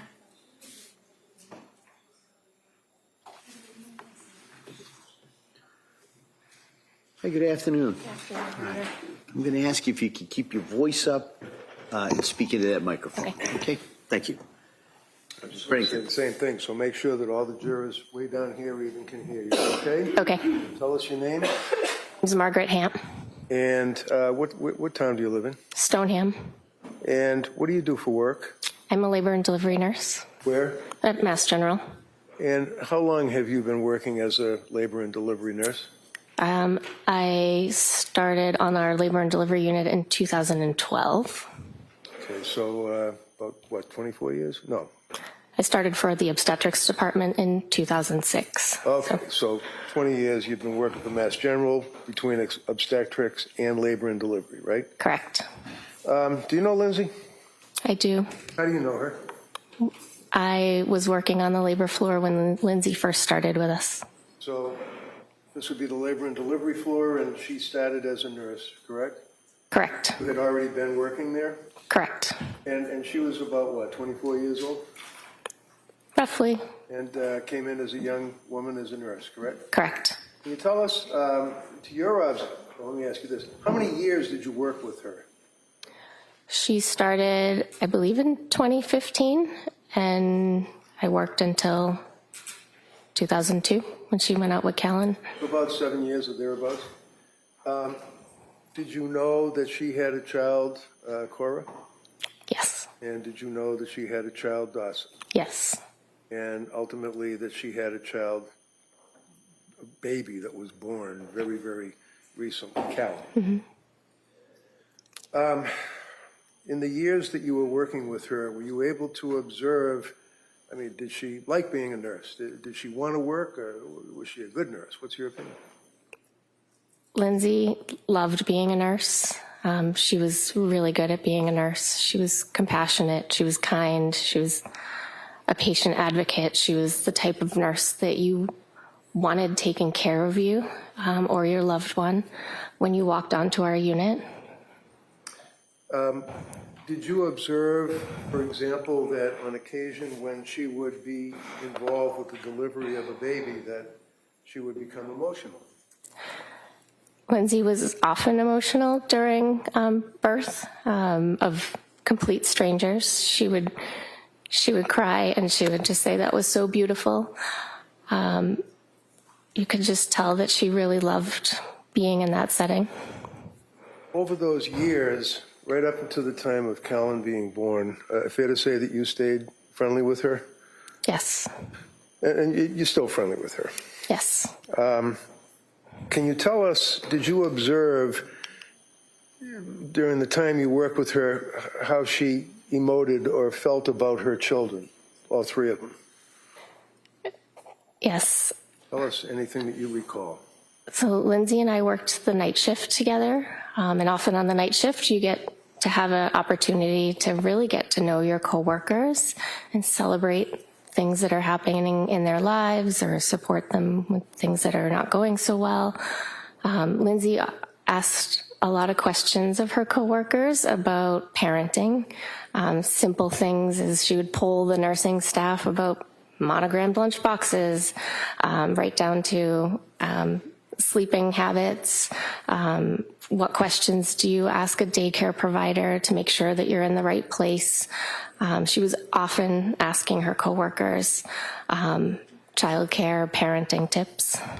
When she had Callan, after Callan was born in the late spring of 22, did you see her after the birth of Callan?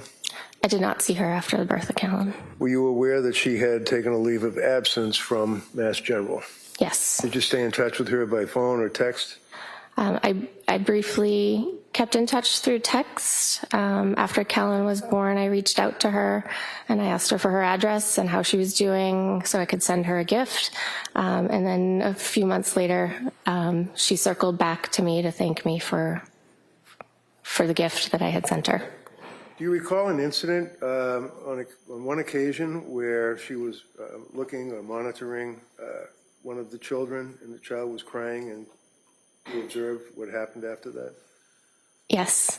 Tell us about that. Lindsay often checked in on her kids while they were sleeping at night. Again, we worked the night shift, and she had the ability to look at her phone and see what Cora or Callan were doing in their cribs, and she shared that with a lot of us.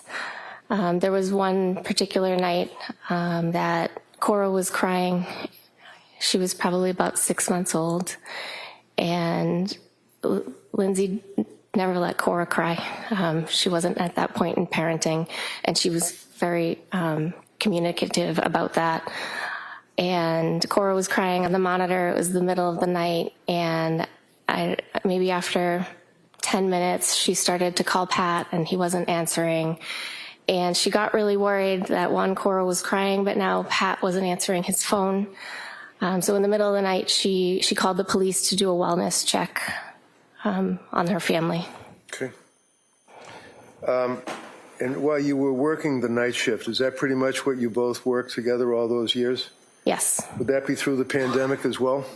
Yes. Would you say that that was quite a bonding experience, being in labor delivery up close and personal with patients during the pandemic at night? Of course, it was a very challenging time as a healthcare provider. Thank you very much. You can inquire. All right, Como? Good morning. Good morning. So the incident that you just told us about where Ms. Clancy was watching the monitor overnight, you were aware that the police responded and everything was fine, right? Yes. And you worked with her through 2022 when she went out with leave on Callan? Correct. And you never visited their house after Callan was born, did you? No. You don't know what was going on in her life, did you? No. And she didn't share any of her struggles with you via text or in any other capacity, did she? No.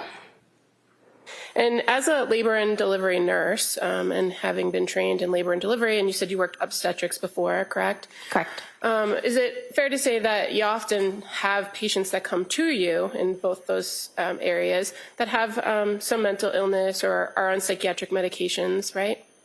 Sometimes. And working labor and delivery, you have some training on how to handle patients that are on certain types of medications, right? Limited training, yes. Well, it affects how you're going to go through a birth plan or do a delivery if a person is on some sort of long-term medication, right? Right. And so you're aware that Zoloft is something that's deemed safe for pregnant moms and breastfeeding moms? Yes. And you've had patients that have dealt with bipolar issues before? Yes. And that they have to remain medication compliant in order to manage those things, right? Yes.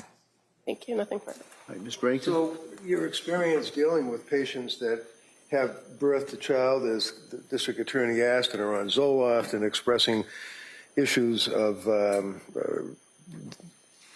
being a parent, were you aware of any incidents where Lindsay was with you and a woman did in fact express concern that she wanted to hurt herself or her child? There was a particular patient that Lindsay was on staff when this patient arrived. It was a patient that arrived to the unit that had plans to harm herself while she was pregnant. And we had a conversation. Lindsay was brand new. It was the summer that she had just started. And we had a conversation about mental health in pregnancy and postpartum. And I asked her if she had ever heard of the Andrea Yates case, and she hadn't. And I explained that to her, and she cried. And she said, how could a mother hurt her children? Thank you. All set. Thank you. Como? No. All right, you may sit down. Thank you.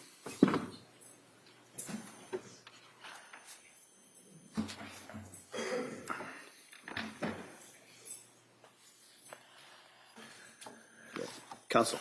Yes, Your Honor. Ms. Oleszka, please. Oleszka, O-S-E-G-A.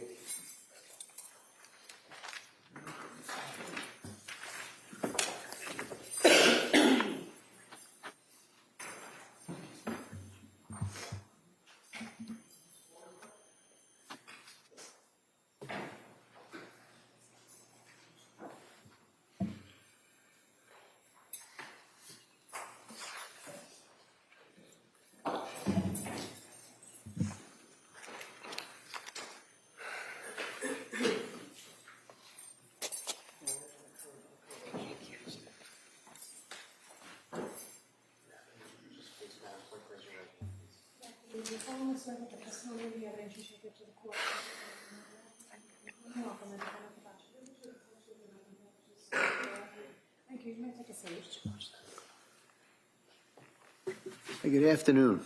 Hi, good afternoon. I'm going to ask you, speak into that microphone, keep your voice up, okay? Okay. Great, thank you.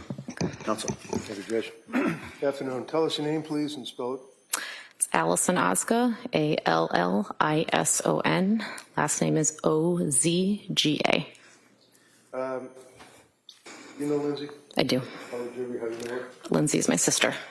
And can you tell us, are you close to Lindsay? Are you, do you live near each other? Do you socialize? What type of relationship have you had with her? We're very close. We have not lived in the same state for about 10 years now, but we do communicate, and I do think we're very close. And do you text with her on a regular basis? Yes, And you talk on the phone, do you? occasionally.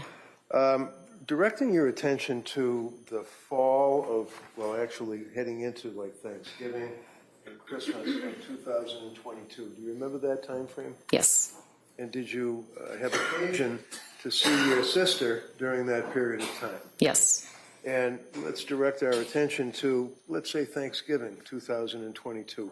Had you noticed any change in Lindsay's personality or any observation of how she appeared to you? I will say on Thanksgiving in particular is when the first time I saw her in person after quite some time. I had known she had not been doing well via text message communication that we had. I think on Thanksgiving, she, her mood did not look good, her energy, she didn't seem very energized. It definitely seemed off from how I've seen her in the past. And were you aware that that carried through from November into December, around the holiday season, if you had stayed in touch with her? Yes. And can you tell us what you observed about her around the holiday season as it related to her, from your observations and your texting and your communications with Lindsay? How did she appear to you at that point? The beginning of December, it seemed like she very much decompensated. I do remember her saying at one point at the beginning of December, something along the lines of, I'm in a really tough spot. And knowing what she had shared with me previously about how her mental health had been struggling, I had this gut feeling that something was off and that she was really struggling, and I asked her if she was safe. What did she say? She said yes at that point. And you knew her husband, Pat? Yes. And you knew the kids? Yes. Obviously. Do you recall around Christmas itself, and perhaps a little bit thereafter, that you spoke with her and that she indicated, basically, I'm not doing okay? Yes.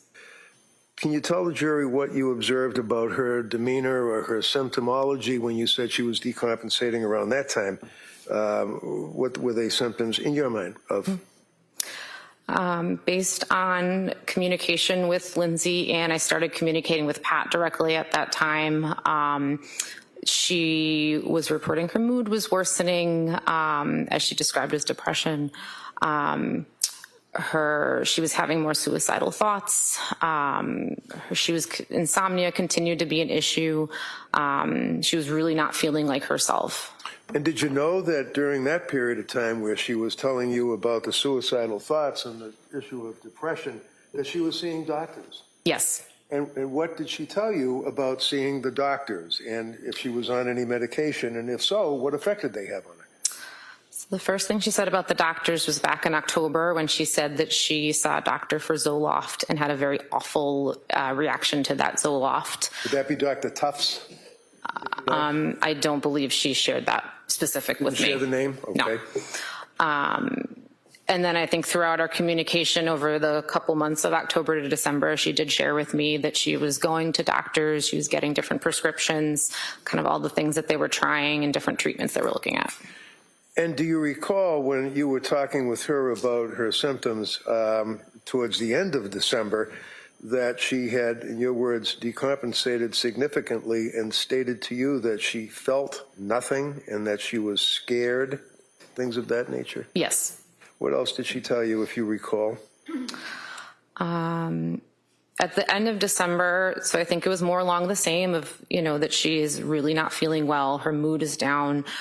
She's feeling numb. She's feeling hopeless. I believe at the very end of the month, she told me she had had suicidal ideation every day for a month. Do you recall towards the end of the month around New Year's that she voluntarily admitted herself somewhere? Yes. Do you know where she admitted herself? McLean Hospital. And while she was at McLean Hospital, ultimately, do you know how she got out of McLean Hospital? It was my understanding that she was weaning off of some medication that she was on, and then was eventually discharged 5 days later. Now, did you see her or talk to her after she left McLean Hospital trying to wean herself off of whatever medication it was? Because you don't know what the medication was, right? I believe it was Seroquel. Seroquel. Yep. Did she tell you anything to the effect that when she got out of the hospital that she felt as though this was a step in the right direction? Did she seem as though she was trying to be positive about her life? Yes. And tell us about that, because up until this point you had observed her decompensating and having these symptoms and suicidal ideation and depression and feeling nothing and scary. When she got out of McLean, what did she appear to you and what did she say to you? I believe she said she felt that that was a good plan and that she was starting to feel better. So was your sister, in your opinion, granted she's your sister and you're biased, obviously, but was she a complainer? No. And obviously she didn't share with you in detail her doctors and medicines and things of that nature. Is that fair? No. But you were aware of the struggles and the hurt that she was going through? Yes. And then through the month of January, did you have occasion to see her, or were you, because you still live in different states? Yes. Yes, I did have an occasion to see her in January. When? We went to Cora's birthday party. And that was at the trampoline park? Yes. How did she appear at that? I think she looked like she was going through the motions of putting together a birthday party for her daughter, but she looked tired. She looked like she was still struggling. So there was a difference in your observation of what you had known your sister to have as a personality? Yes.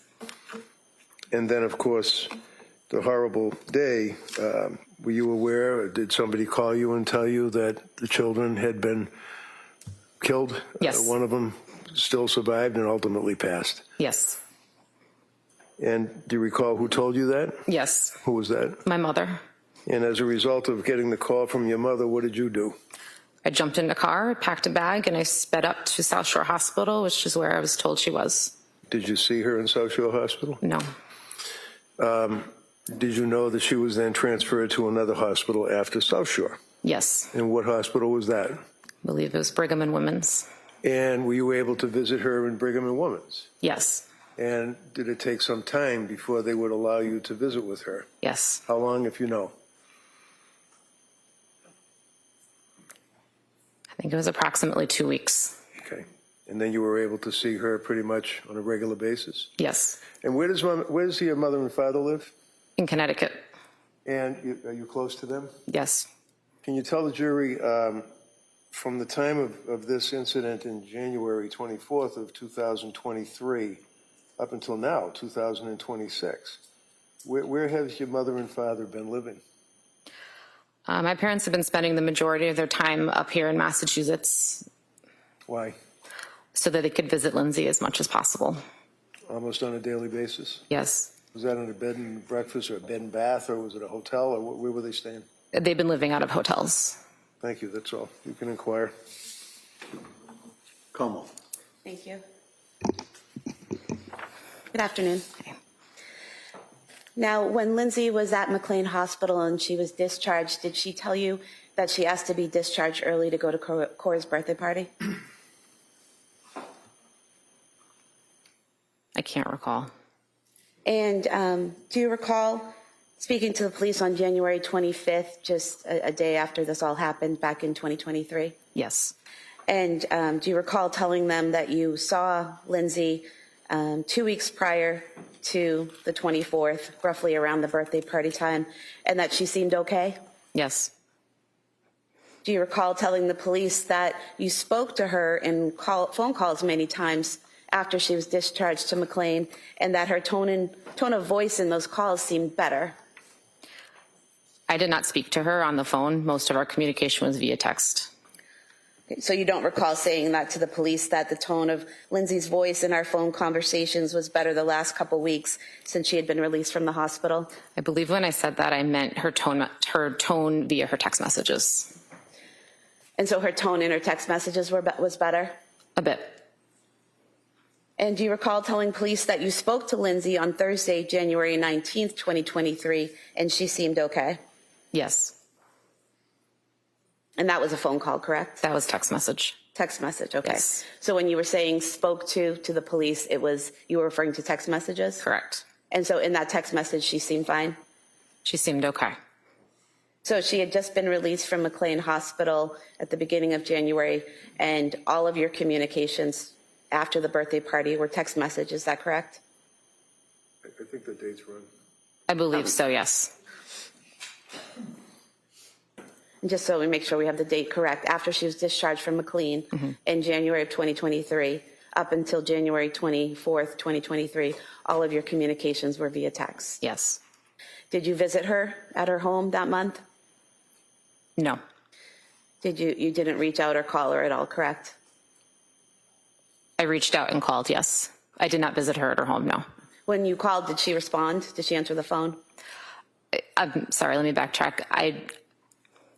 I can't recall whether I made a phone call. I can recall the majority of our communication between January 1st and January 24th was via text message. Okay, so there could have been some phone calls. I cannot recall any phone calls.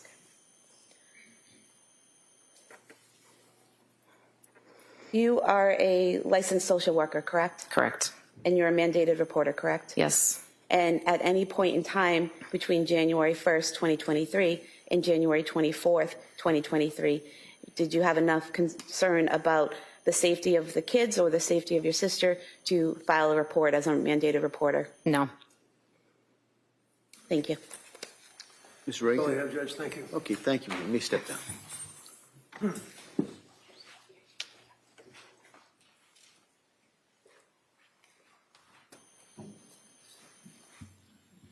I would call Paula Musgrove, please.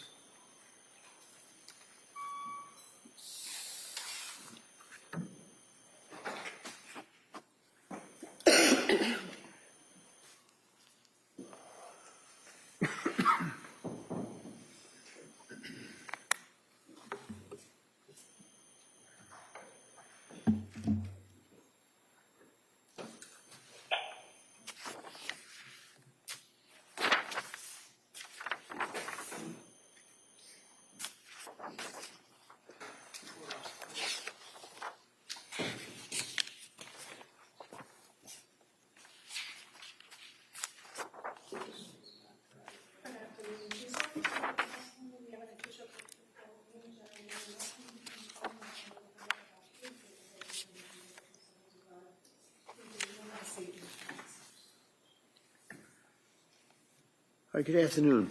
Good afternoon. Okay, I'm going to remind you, like I remind everybody else, just speak into the microphone if you can keep your voice up, please. Okay. Thank you. Afternoon, tell us your name and spell your name, please. My name is Paula Musgrove, Paula Musgrove.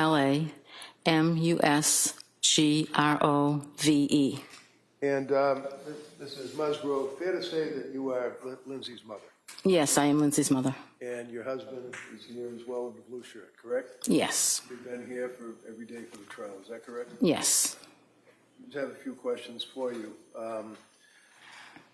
Obviously, you tell us about Lindsay when she was a kid. Was she a good kid, good student, that type of thing? She was a very good kid and an excellent student.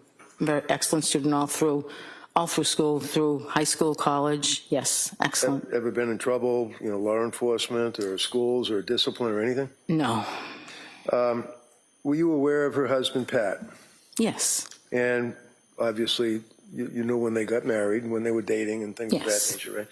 Went to the wedding, obviously. Yes. Fair to say that you were close to your daughter and Pat? Yes. And you knew, obviously, the grandchildren? Yes. Tell the jury how you interacted and felt about your grandchildren. I loved my grandchildren with all my heart. And you never know what it's like to love a grandchild until you become a grandmother. And it was the most beautiful thing. I love them with all my heart. Now, did you have occasion to see how Lindsay reacted and treated her kids as a mother? Yes. And granted that you're her mother, so you're obviously biased. Tell the jury what observations you made of Lindsay as a mother through the years after Cora was born, and then Dawson, and then, of course, baby Callan. Lindsay was a very loving mother.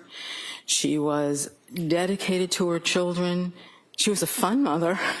She was always doing things for her kids. She always wanted to be a mother, have many children, and I felt it was the best thing that ever happened to her. And she would do anything for her children. She was just a loving mother.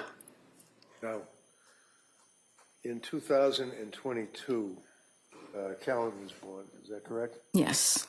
Did you stay in touch with Lindsay and Pat during that period of time, the spring into the summer of 2022? Yes. And how often would you see them or talk to them, or what would you do? You go to cookouts, or would you have parties, or how would you socialize? Myself and my husband would travel from Connecticut to Duxbury at least 2 or 3 times a month, as well as them coming to Connecticut to visit us. And would you agree that in the summer, for example, of 2022, that Lindsay and Pat were active with the kids and were pretty happy? Very happy, yes. Did you observe in the summer of 22 any changes at that point in her personality and the way she was acting with her friends in society? In the summer, no. And they were having a fairly good summer. Yes. Did you notice at some point a change in Lindsay's demeanor? Yes. Tell the jury when that was. It was sometime probably around the 2nd week of October. What happened that you noticed? I noticed that she had become very anxious. She told me she was anxious about going back to work because Callan was having trouble taking a bottle and she didn't feel right about leaving him. And as a result of that, did she tell you that she was going to put off going back to work? Yes, she told me she was applying for an extension. Now, did you know at that point that she was going through any issues involving depression or anxiety or having any suicidal ideation or anything like that? At that point, no. At what point, if any, did you become aware that your daughter was suffering from this symptomology? In late October. And how did that come about? She sent me a text message. And do you recall when that was? Yes, that was on October 20th. Now, Your Honor, the government has introduced into evidence the entire of the phone dumps, if you will, and I think they put it on a disc, and it's probably thousands of pages, but I do have the text thread that deals with that time frame in October. I'd like to offer that so that it's apparent what I'm referring to rather than having to search through thousands of pages of a disc.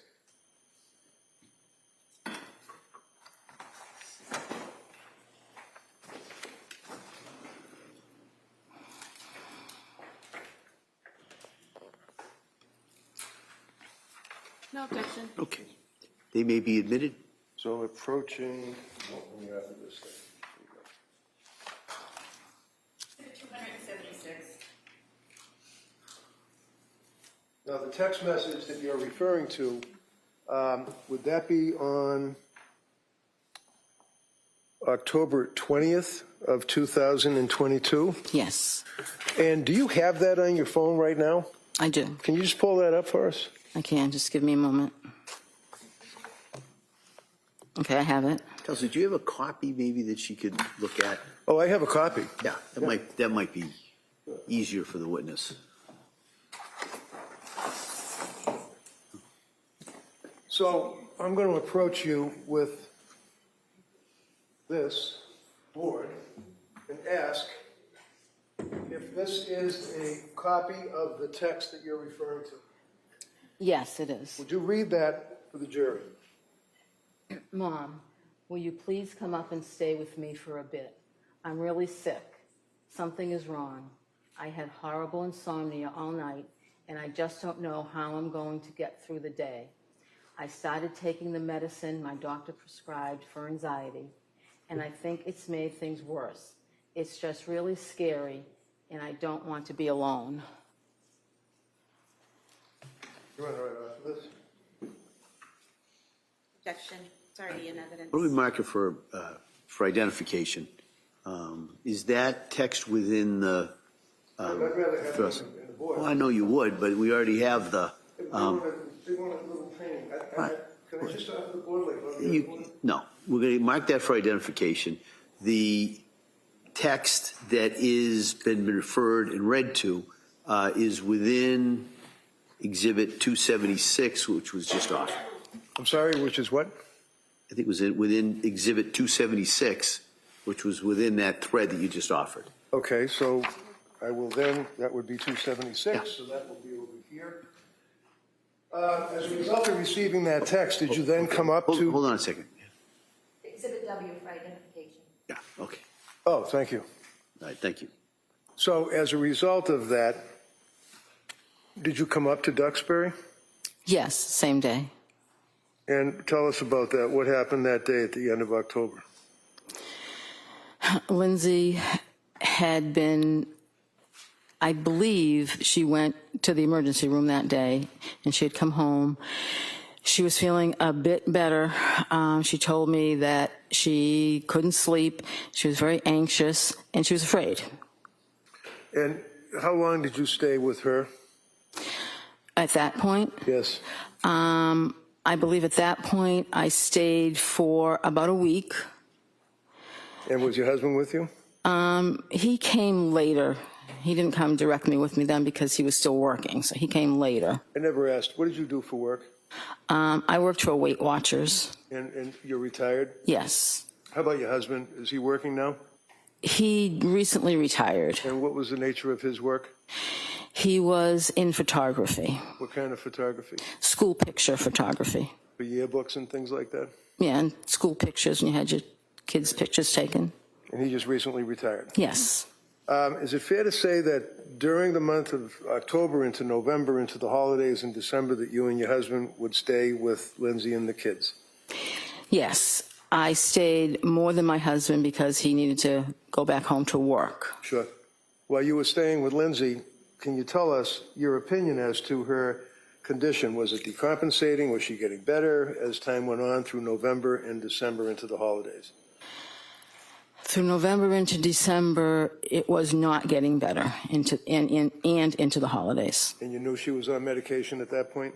Yes. You knew she was seeing doctors at that point? Yes. So tell us, is there an incident that came to your mind that you recall that occurred on one evening that indicated to you how seriously she was suffering? There were many.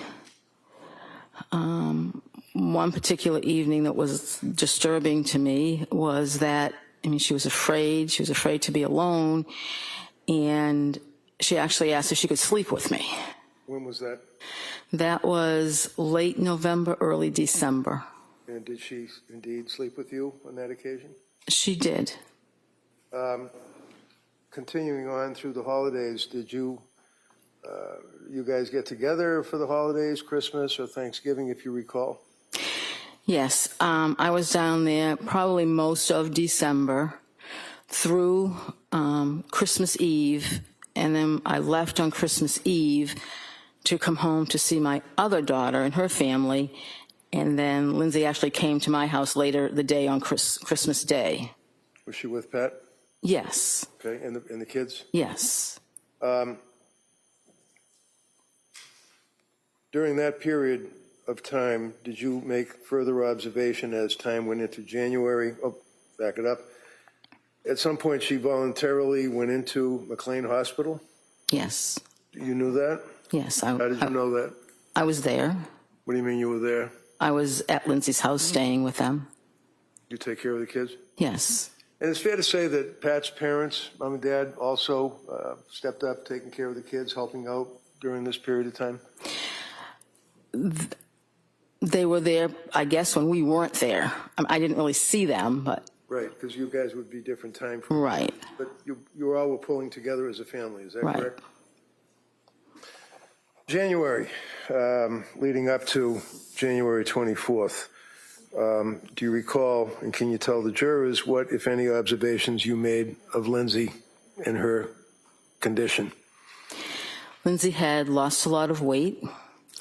She had become, during this whole time, paranoid about different things that really she shouldn't have, really weren't logical to become paranoid about. She would mention that this wasn't her mind. She would say to me, this isn't me. I've never been like this before. And I would agree because she wasn't. She was attempting to go through the motions of her day, take care of the kids as best she could. She didn't want to drive. So at times when Pat didn't go pick the kids up at school, I would drive Lindsay to pick the kids up at school because she was afraid to drive. Did she express to you concern that in this time frame that people at the school, teachers and other people would be able to know what she was thinking and would think that she wasn't a good mother because she was sick? Yes, she said, the school knows something's going on because I'm not driving my car. They see that I'm not driving my car to pick the kids up. Do you recall the end of January that she made a statement to you about the medication, in her opinion, what it was doing to her mind? Yes. What did she say? She said that she couldn't remember anything. The medication was pretty much just destroying her mind, and it wasn't her. She said, this isn't me. I just want to feel better and enjoy my kids again. Now, I know that this is difficult. In December of 2022, do you recall the time that you were in the kitchen with Lindsay and Patrick and she made a statement about her state of mind to her husband, Pat, and you were there? Yes. I know it's difficult. Just tell us what you remember. I remember her being very nervous. I remember her saying, I just have to tell you guys something. And then she told us. What did she tell you? She told us that she had thoughts of harming the children. Thank you very much. Why don't we take the afternoon recess at this time? We'll come back for cross-examination. All right. So, ma'am, you can step down. Thank you.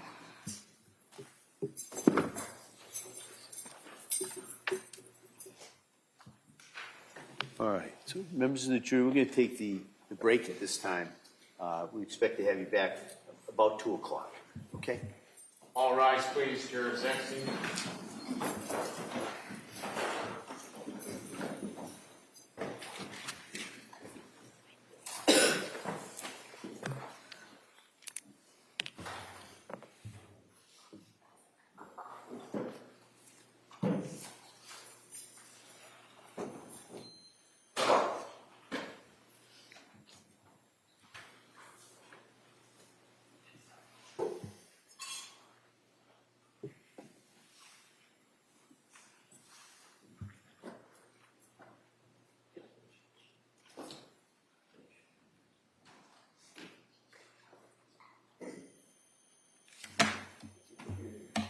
Counsel, can I see you just for a second, just kind of time-wise?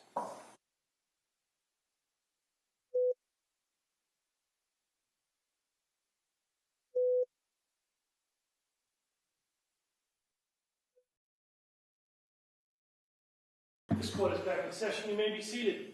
Your Honor, for the purpose of the record, we return back to the trial, Commonwealth versus Lindsay Clancy. All parties are present, excluding the jury. All right, before we proceed with this, could I just see counsel briefly sidebar?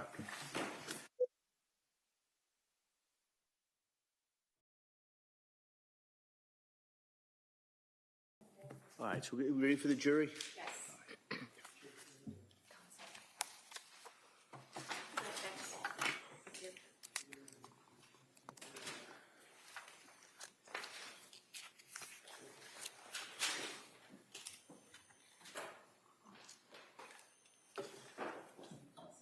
Do you have some water up there? I do, thank you.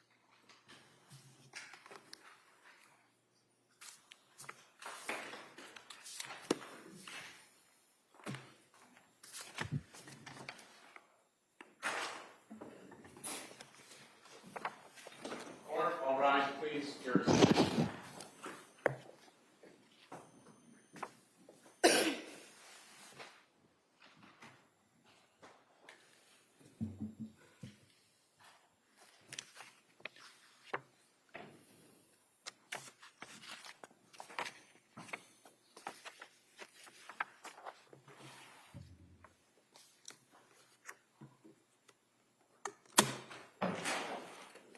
Court is back in session. You may be seated. Your Honor, for the purpose of the record, we return back to the trial, Commonwealth versus Lindsay Clancy. All parties are present, including the defendant and including the 18 jurors. All right, thank you, Madam Clerk. Attorney Sprague? Thank you, Your Honor. Good afternoon. Afternoon. Now, you testified in direct examination about the statements that Lindsay made in December about having thoughts about harming the children. When in December was that? I don't exactly remember. I would say early to mid December, probably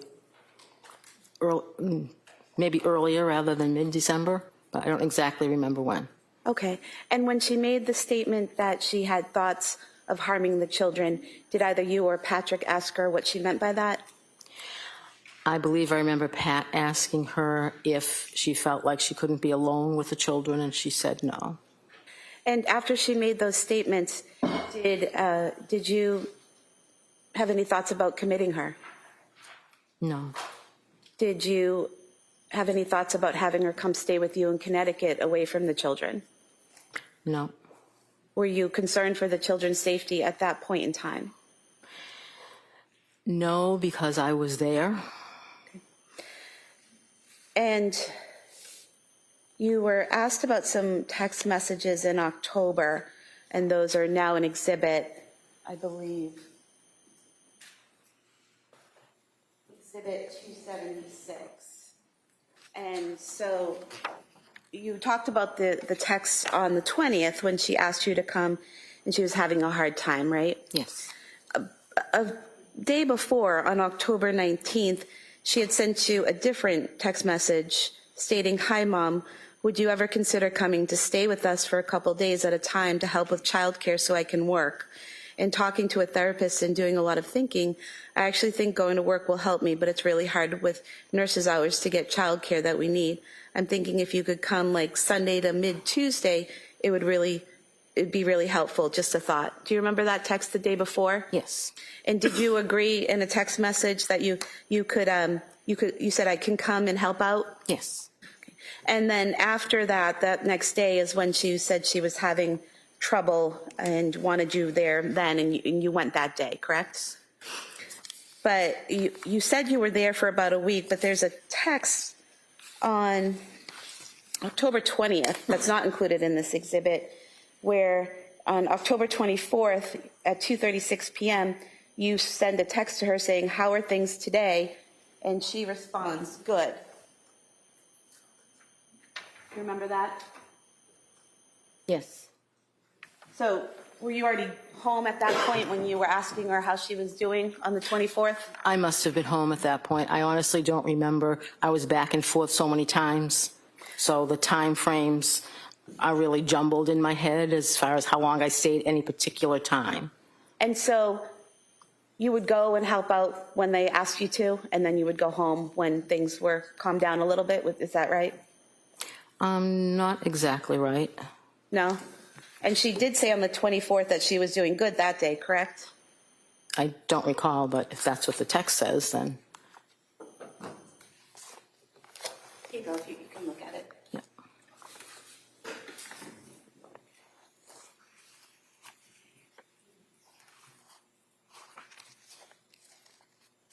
Okay, So she told you at that point on the 24th she was doing good, right?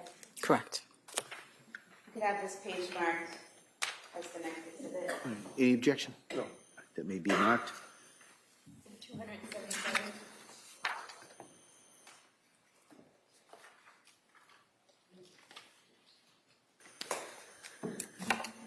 Now, you talked about a time when you went to her home and you actually ended up sleeping with her because she didn't want to be alone. Was that October 20th visit? No, When was that? that was, I can't exactly remember when. I'm going to say probably sometime in November, the latter part of November, maybe the early part of December. Did she tell you why she was afraid to be alone? She said she just said she was afraid to be alone. And one reason, I believe, she said she didn't know if she was going to be able to sleep, but mainly she was afraid to be alone. And at that point in time, did you consider having her committed to a psychiatric facility? No. And did you feel the need to call 911 that day or get her immediate assistance? No. You mentioned that in January you saw her and she lost weight. She seemed paranoid about things, seemed to be going through the motions of each day. How often did you see her in January of 2023? In January, I can't exactly remember how many times I saw her. We were, again, back and forth.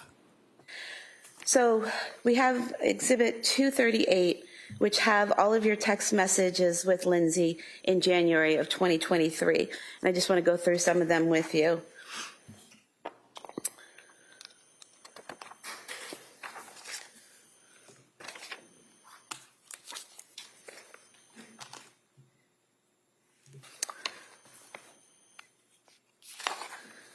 So on page 17 of the exhibit, this is on January 4th, 2023, so the day before she was discharged from McLean. And she sent you a text stating, "Think I'm coming home tomorrow evening, !" I talked to the doctor and I made up a follow-up appointment with my other psychiatrist besides Rebecca for Friday morning. So she said she'd be okay with me leaving Thursday around 5. Do you remember getting those messages? Yep. And were you staying at the home helping out with the kids at that point? Yes. And did you go to Cora's birthday party on the 7th? I did not. It was a children's party. I stayed home with Callan. Okay.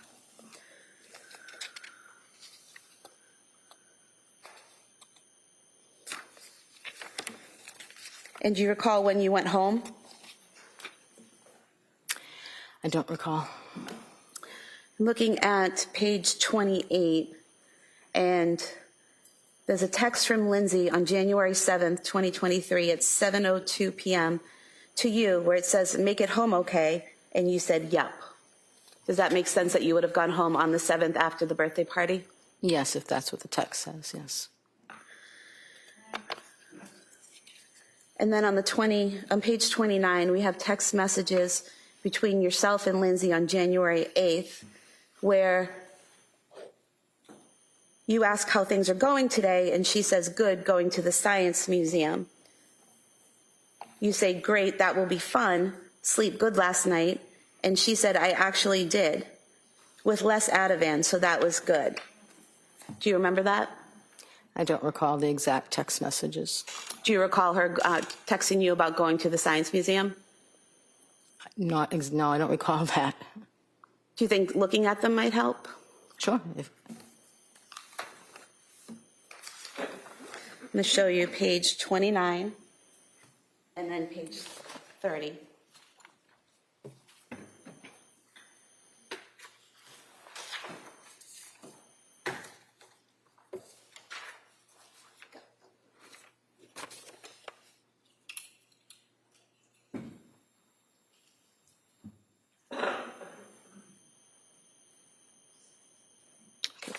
Does that refresh your memory?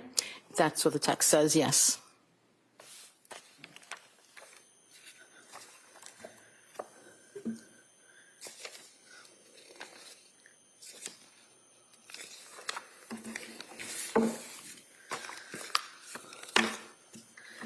And then on page 34, you ask how the museum was today, and Lindsay sent you some photographs and said it was fun, the kids really liked it. Do you remember that? I don't really recall the Museum of Science experience or text, but if they're there in the text messages, then they were sent, yes. Okay. Then on page 39, this is January 10th. You say at 9:48 a.m., "Good morning, how are you doing today?" And Lindsay responded, "Good, at the gym with the kids." You said, "Nice, still sleeping good?" And she responded, "Pretty good, yeah, not perfect, but enough." And you said, "Are you feeling any better during the day?" And she said, "So far, a little bit." They said a week off the Seroquel should make more of a difference, so a couple more days till that, but I do think it's helping being off. And you responded, "Okay, a little at a time." Do you remember that conversation? So I don't recall the exact conversation. I think I probably texted back and forth to Lindsay almost daily during that time. So I don't remember the specific text messages, but I would say if they're there, then that's what we sent back to each other. Okay.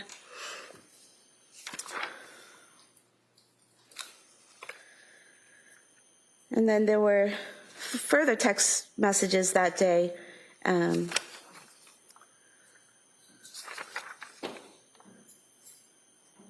Where you say, "How was your day?" later on in the day. And she said it was good, played with the kids a lot, were able to go outside, Kingsbury Club and gymnastics, kept them busy, and me too. So do you remember her talking to you during that time about going to gymnastics and going to the Kingsbury Club and things like that with the children? I don't remember the specific text, but I do remember her doing things with the children, yes.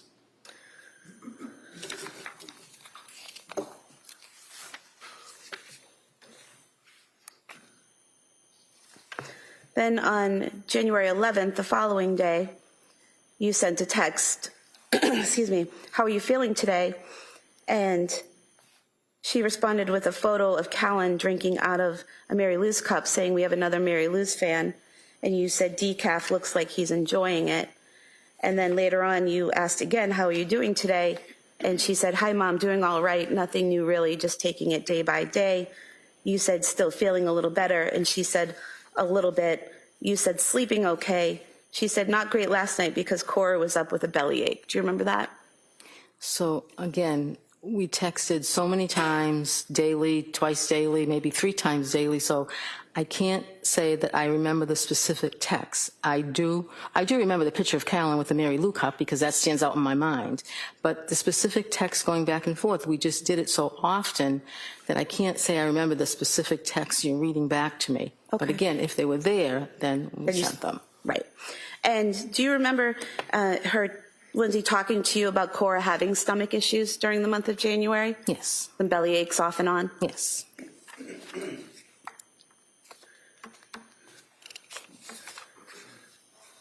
And then January 13th, again, you're checking in with her. "Hi, Lindsay, how are you today?" She said, "Hi, Mom, pretty good today. How about you?" And you asked about the little ones, and she said, "All good, went to the gym this morning, just hanging out, and now they have no school today." And then the following day, again, you're checking in. "Hi, Lindsay, how's your Saturday going?" She said, "Hi, Mom, it's going well, just hanging out. It's yucky here." So these are like daily check-ins that you're doing, checking in on her, seeing if she's okay, seeing if she's feeling better, seeing if she's sleeping well, things like that, right? Yes. You also ask her that day on the 14th, "Do you feel any different since being off the Seroquel?" She says, "Not as much as I was hoping, going to talk to my psychiatrist about it on Monday." You say, "But some." She says, "A little, but I still don't feel like you," but then she corrects it to me. And you ask her if she's going to be able to get outside with the kids today, and she said she's going to try. So similar conversations to that where you're talking about medication and how she's doing on the medication? Yes, I get. Then the following day, on the 15th of January, you say, good morning, is it a good morning for you today? She says, good morning, it's pretty good going to an indoor water park. And she tells you that it's at the Cape Codder. Do you remember them going to the Cape Codder water park? I do remember them going there, yes. And then on the following day, on the 16th, you actually texted her, how was the water park yesterday? She said it was fun, Cora and Dawson enjoyed, Callan didn't know what to think of it, couldn't get any pics because it was too hectic, keeping track of them in the water and stuff, and it was busy, but it was a good time. Does that sound familiar, that they had a good time that day? And you asked her that day if she had anything planned, and she said Pat took Cora skiing, so she was hanging with the boys. Do you remember that? Not specifically, I don't remember that text. She, that same day, sent you some photographs of Dawson doing a drawing of a firefighter and Callan. Do you remember those, receiving those? I do remember the pictures, yes.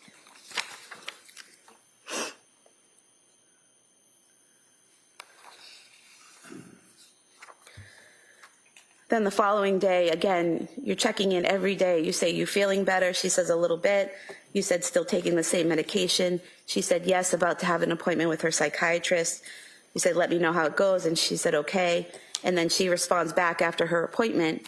She recommended another antidepressant since my mood is still very low off the Seroquel. You asked her how she felt about it. And she told you she just wants to feel like herself again, but she's up for trying it. And she just wants to get back to who she was, right? Correct. And she told you it was amitriptyline. Is that right? Do you remember that? I don't remember the medication. Okay.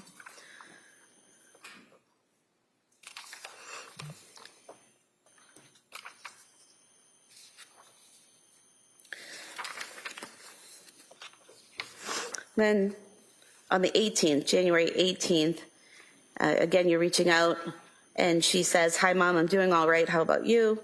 And you say, you're good. You're thinking about visiting that weekend. And she says, that sounds good. And you ask her about being able to get out and exercise. And she said she's been walking on the treadmill at the gym for exercise. And you asked her if she started a new medication and if she's feeling better. And she says, feel okay, just not great. I did start it 2 nights ago. You said, is that the one that takes a while to feel the effects? She said, yep, weeks. And you said, is the okay that you're feeling now better than what you were feeling a few weeks ago? And she said, yes. Do you remember that? Again, I don't remember the specific text, just remember texting back and forth daily about how she's feeling, about, what's different medication-wise, but I can't say I remember that specific text that you're reading me. But again, if they're there, then they were done by us. Right. And so on the 19th of January, again, you're checking in and say, how are you feeling today? Can you tell if anything's different with the new medication? She says, I'm feeling all right. Nothing new really yet because it takes weeks to really work, but I'm okay. You asked if she's still sleeping well, and she says decently. And the kids get up a lot. So again, more of the same check-ins daily, seeing how she's doing, seeing how she's sleeping, right? Correct.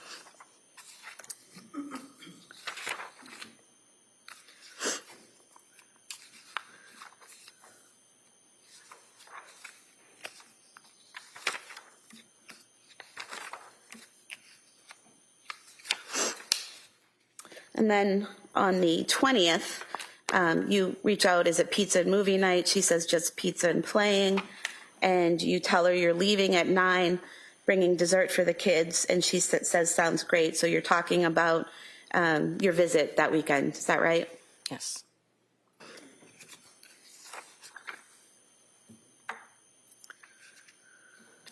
And in these texts prior to the visit, you say that it's been a while since you've seen them.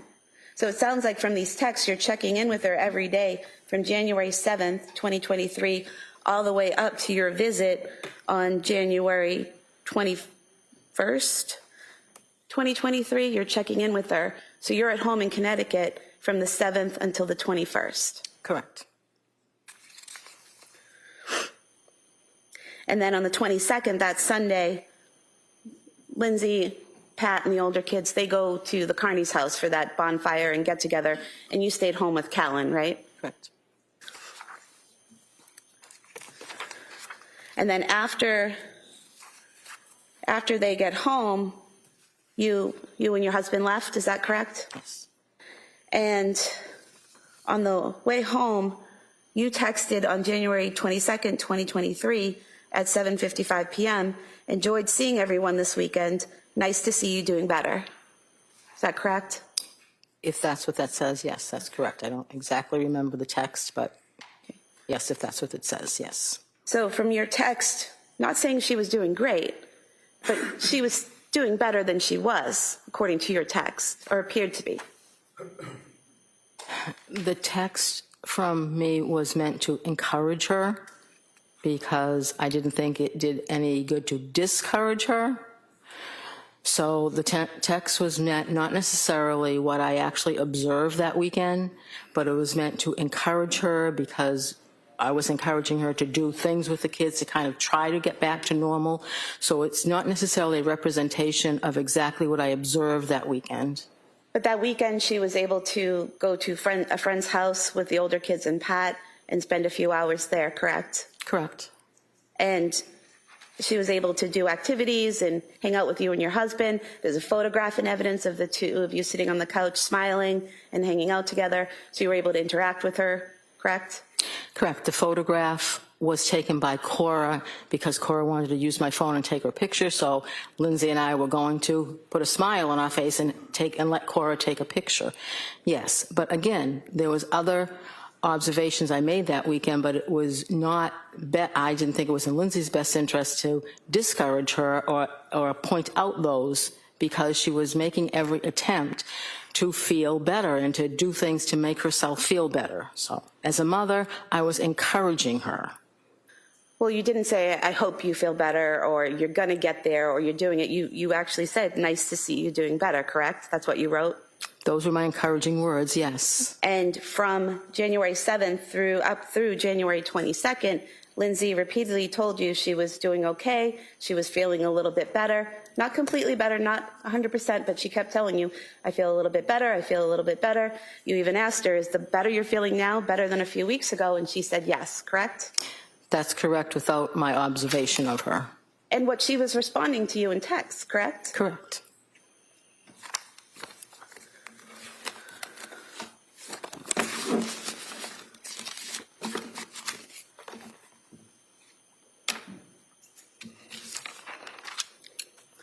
You also spoke to the police on January 25th, 2023. Do you remember that?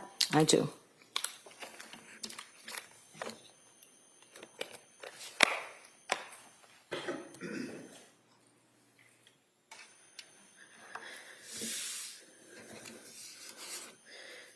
Do you remember telling the police that Lindsay seemed to be improving since leaving McLean? I do not recall. I remember speaking to the police. I had just found out what had happened, and I was pretty much in shock. So anything I remember, honestly, I remember two things I told the police. Anything else that you have there, I must have said, but I don't recall them. I've been going through my mind. I can honestly recall two things I told the police during that interview. I was pretty much in shock. Okay, so do you remember telling them that she seemed brighter lately? I don't recall. Okay. Thank you. All right, Mr. Reddington?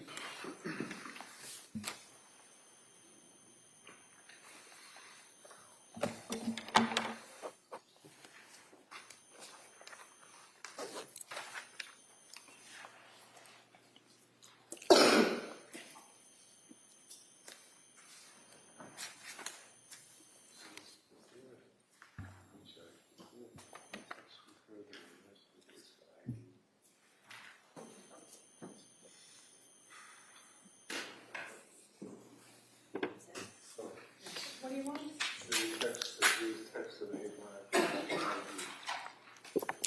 Oh, you mean the ones that you didn't mark? Yes. Oh, this was one. Oh, okay.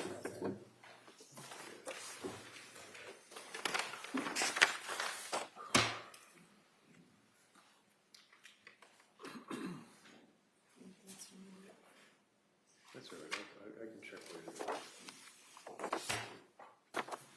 later. Just looking here through the exhibits, district attorney stood up and said to you that I had introduced into evidence and showed you Exhibit 276, which would be a list of text dated on October 19th. Do you remember that? It was the black one. It was the copies. It wasn't green and blue. You recall that this was introduced into evidence? Do you recall her questioning you from this? On October 19th? Yeah, this is the one that I had introduced, was Exhibit 276, and the date would be October 19th, your text thread. Oh, yes, I'm sorry. And then she said, well, there's something missing, and went up and said to you, this text, which would be 277. You recall that? I'm going to show it to you.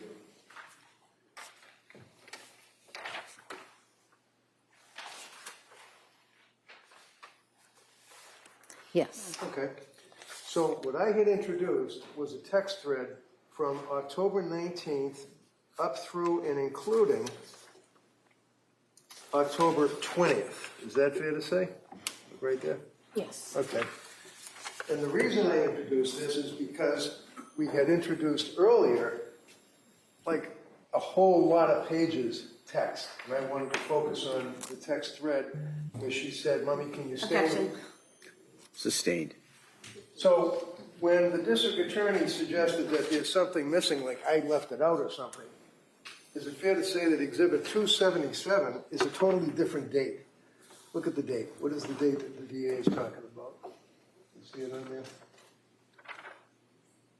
10/23. 10/23. It has nothing to do with the text thread that I introduced, right? It's a day or two after that, right? Right. If you know. Yes.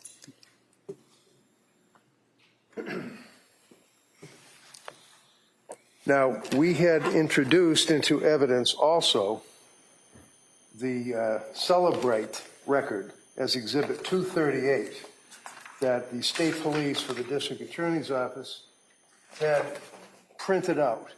That is only the month of January. Do you recall that testimony? Yes. And then I introduced into evidence, or tried to introduce into evidence, all of the text between you and your daughter, right? Yes. I think, Your Honor, that's what's, thank you. Okay. This was, I attempted to introduce it, it was objected to, I believe, and it was marked for identification. I would now like to re-offer this in its entirety. Let's see counsel sidebar, please.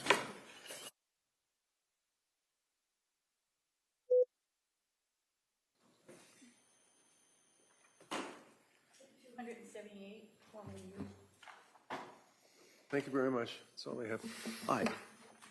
Almost. And when you were asked about Exhibit 271 and the text messages on October 23rd and October 24th, that was to establish when you left the home that week of the 20th, correct? Because you said, how are things today? And she said good, implying that you were no longer with them, correct? I believe so, yes. Thank you. All right. Anything on that, counsel? Oh, no, thank you. All right, thank you, ma'am. Please sit down. Thank you.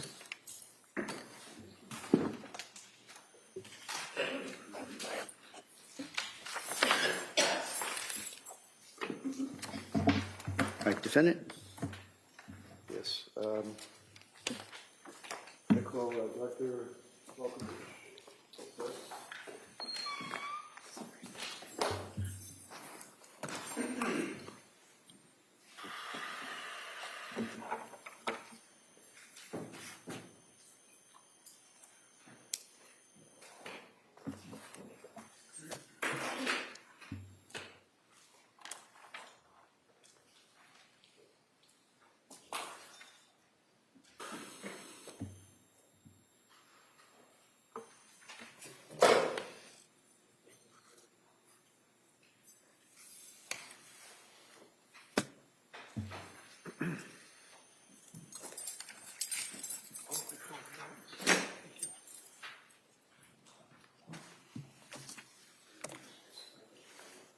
Good afternoon. You solemnly swear that the testimony in the evidence you should give correct and the jury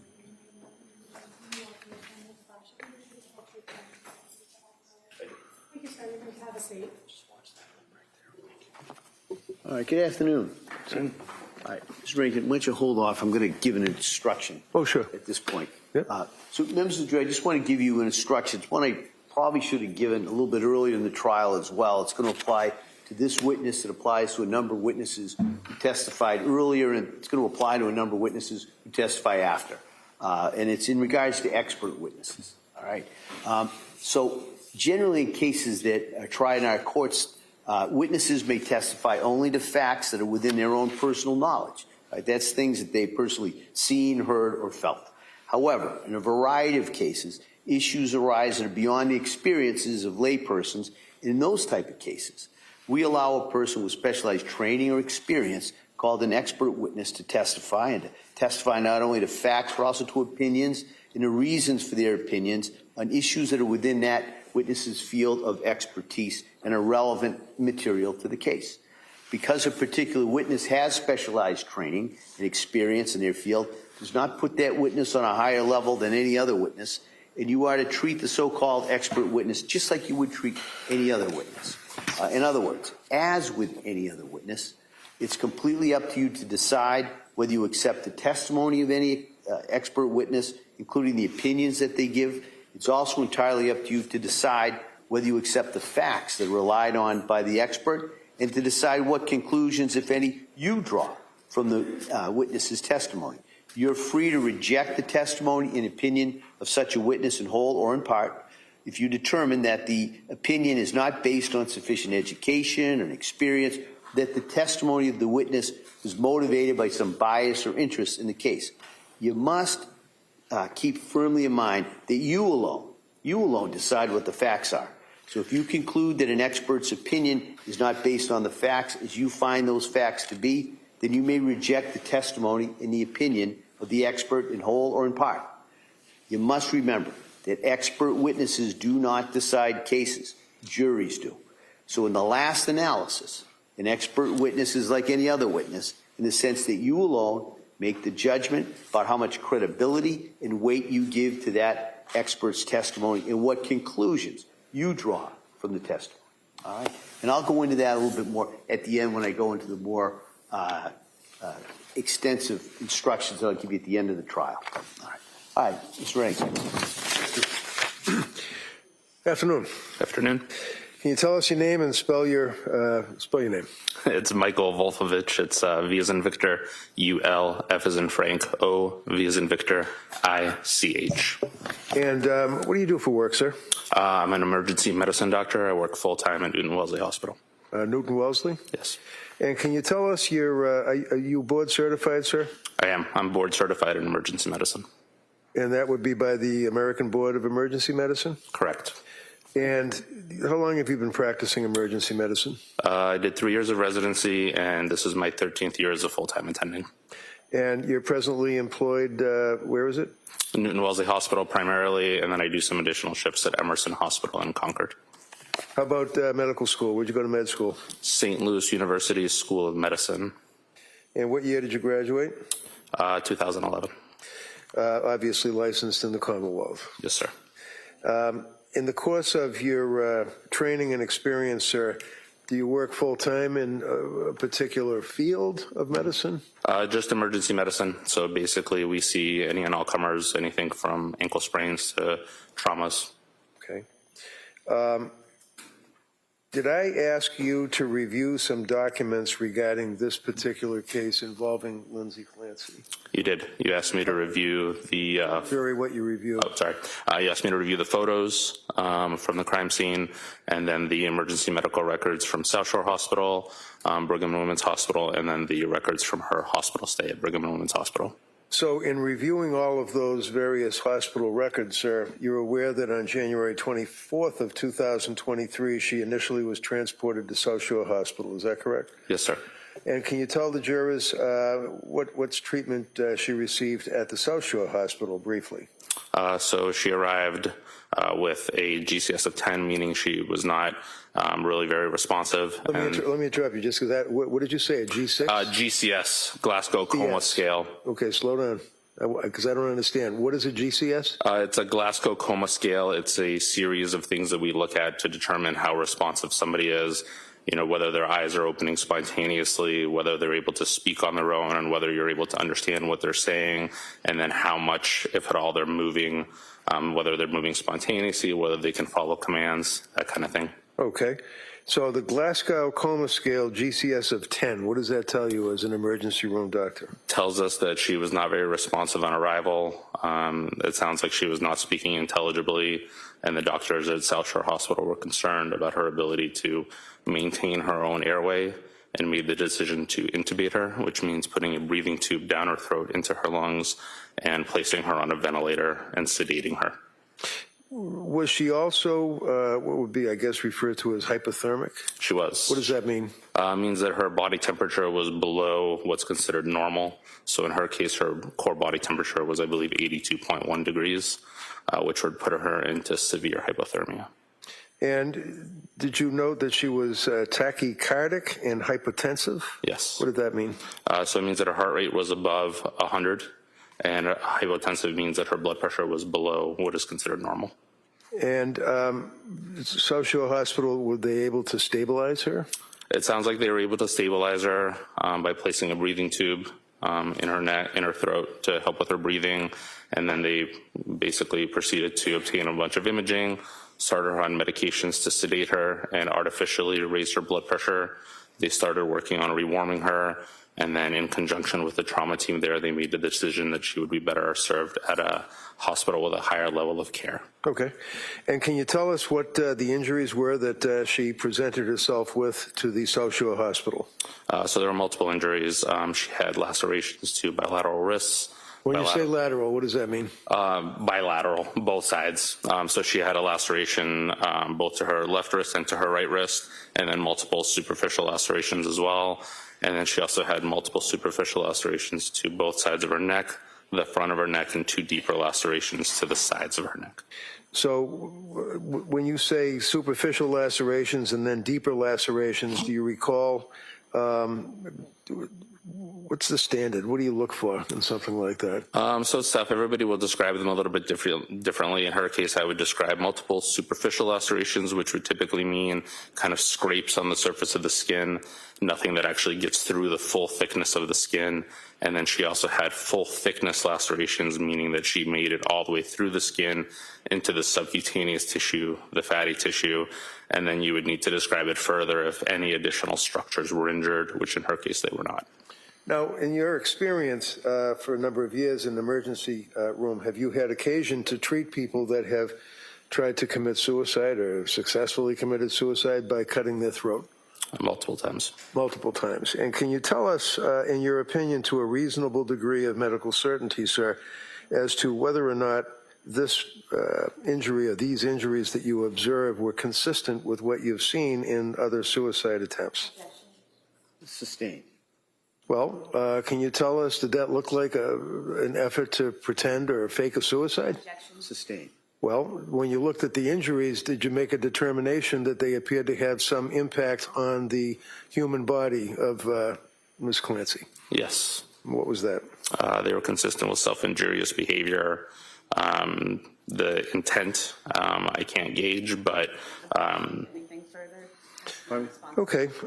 Next question. Yep, thank you. How about the wrist? What did you observe about the wrist injuries, sir? So she had 2 full-thickness lacerations, one on the left and one on the right. What does that mean? Means that she made it all the way through the epidermis and the dermis, which is what makes up the skin in the wrist, and into the fatty tissue, which is the next layer. Okay.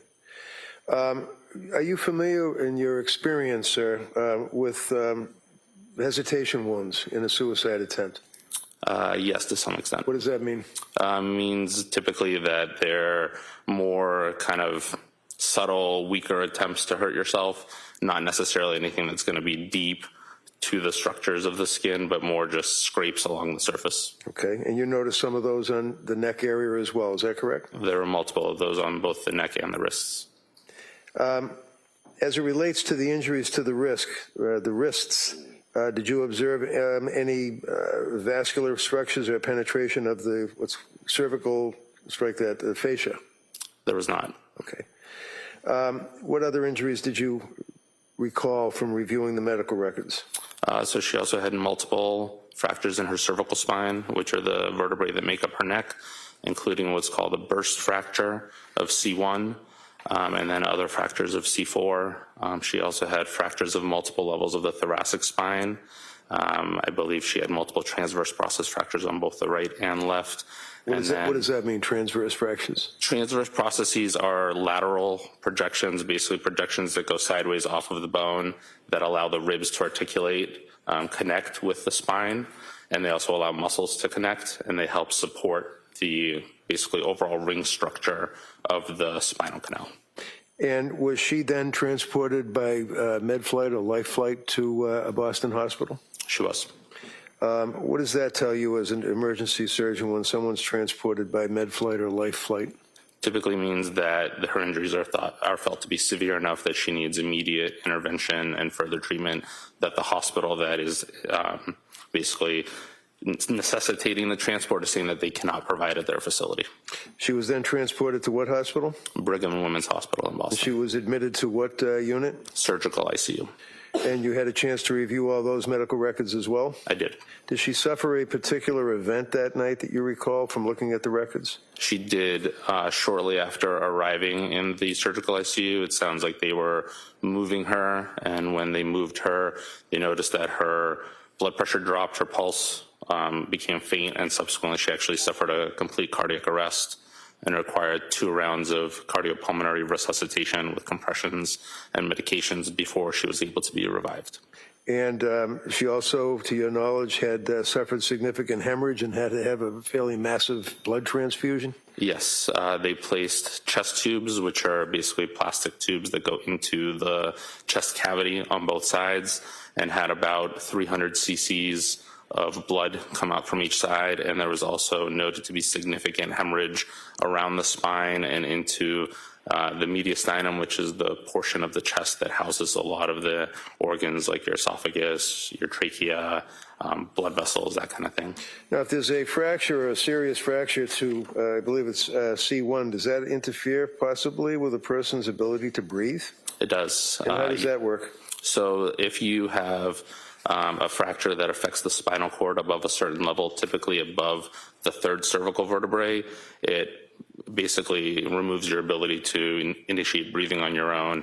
Your 3rd, 4th, and 5th cervical vertebrae, the nerves that lead from there, are the ones that are responsible for telling your diaphragm to go up and down and help you breathe. And so if you lose the ability to send that signal down to your diaphragm, you lose the ability to breathe. Now, as it relates to your review of the medical records and review of the history, are you aware of the mechanism of the injuries that she suffered that you just described for the jury? I am. Tell us what that was, to your knowledge. That she went out of her 2nd-story window.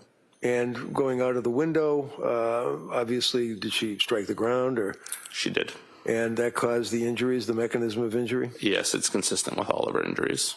Now, with your experience, sir, with, as you indicated, dealing with people in the emergency room and treating people that have been involved with sequential acts of self-harm, do you have an opinion to a reasonable degree of medical certainty as an emergency board-certified physician as to the effect of the combination of the multiple sequential injuries that you saw? Objection. Can I see counsel at sidebar? I'm just. I can withdraw it, Judge. I'll withdraw it. Just thank you very much. No questions. All right. Thank you, Doctor. Thank you.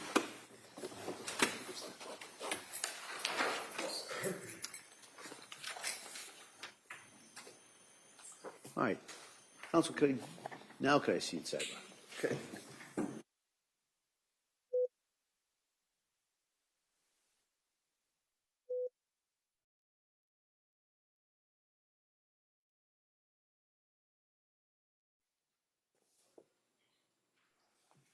All right. Members of the jury, I told you it was going to be stop and start, right? So we're going to stop now, but we're going to stop now for the day for you. I'm going to come back. I've got to talk to counsel about setting some things up logistically for tomorrow. All right. So tomorrow, the plan would be, hopefully we'll start right at 9 or right as close as we can. And we'd hope to have a pretty full day in regards to the witnesses. All right, so I'm going to excuse you till tomorrow at 9. I'm going to remind you, don't talk about this case. Don't read anything about it or anything about any similar cases. Don't do any research. Don't listen to anything. Don't post anything. You kind of know where I'm going, right?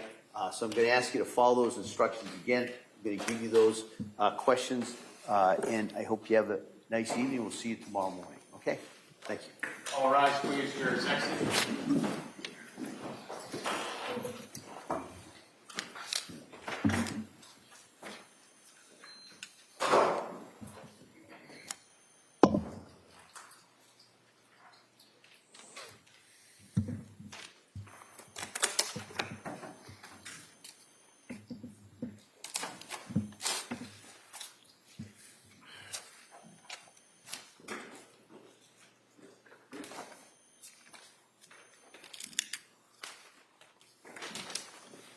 Jurors, this court in session.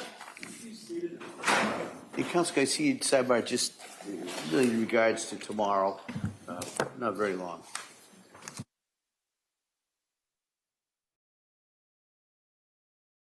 So these will be marked for identification. Those will be impounded. Thank you, Your Honor. All right. Thank you, Counsel. All right. Anything else you should address before tomorrow morning, Commonwealth? No, Your Honor. All right. Mr. Reddington? All right. So I appreciate everybody's patience and work on this morning and this afternoon. So we'll be in recess on this matter till 9 o'clock tomorrow. Thank you. Court, all rise.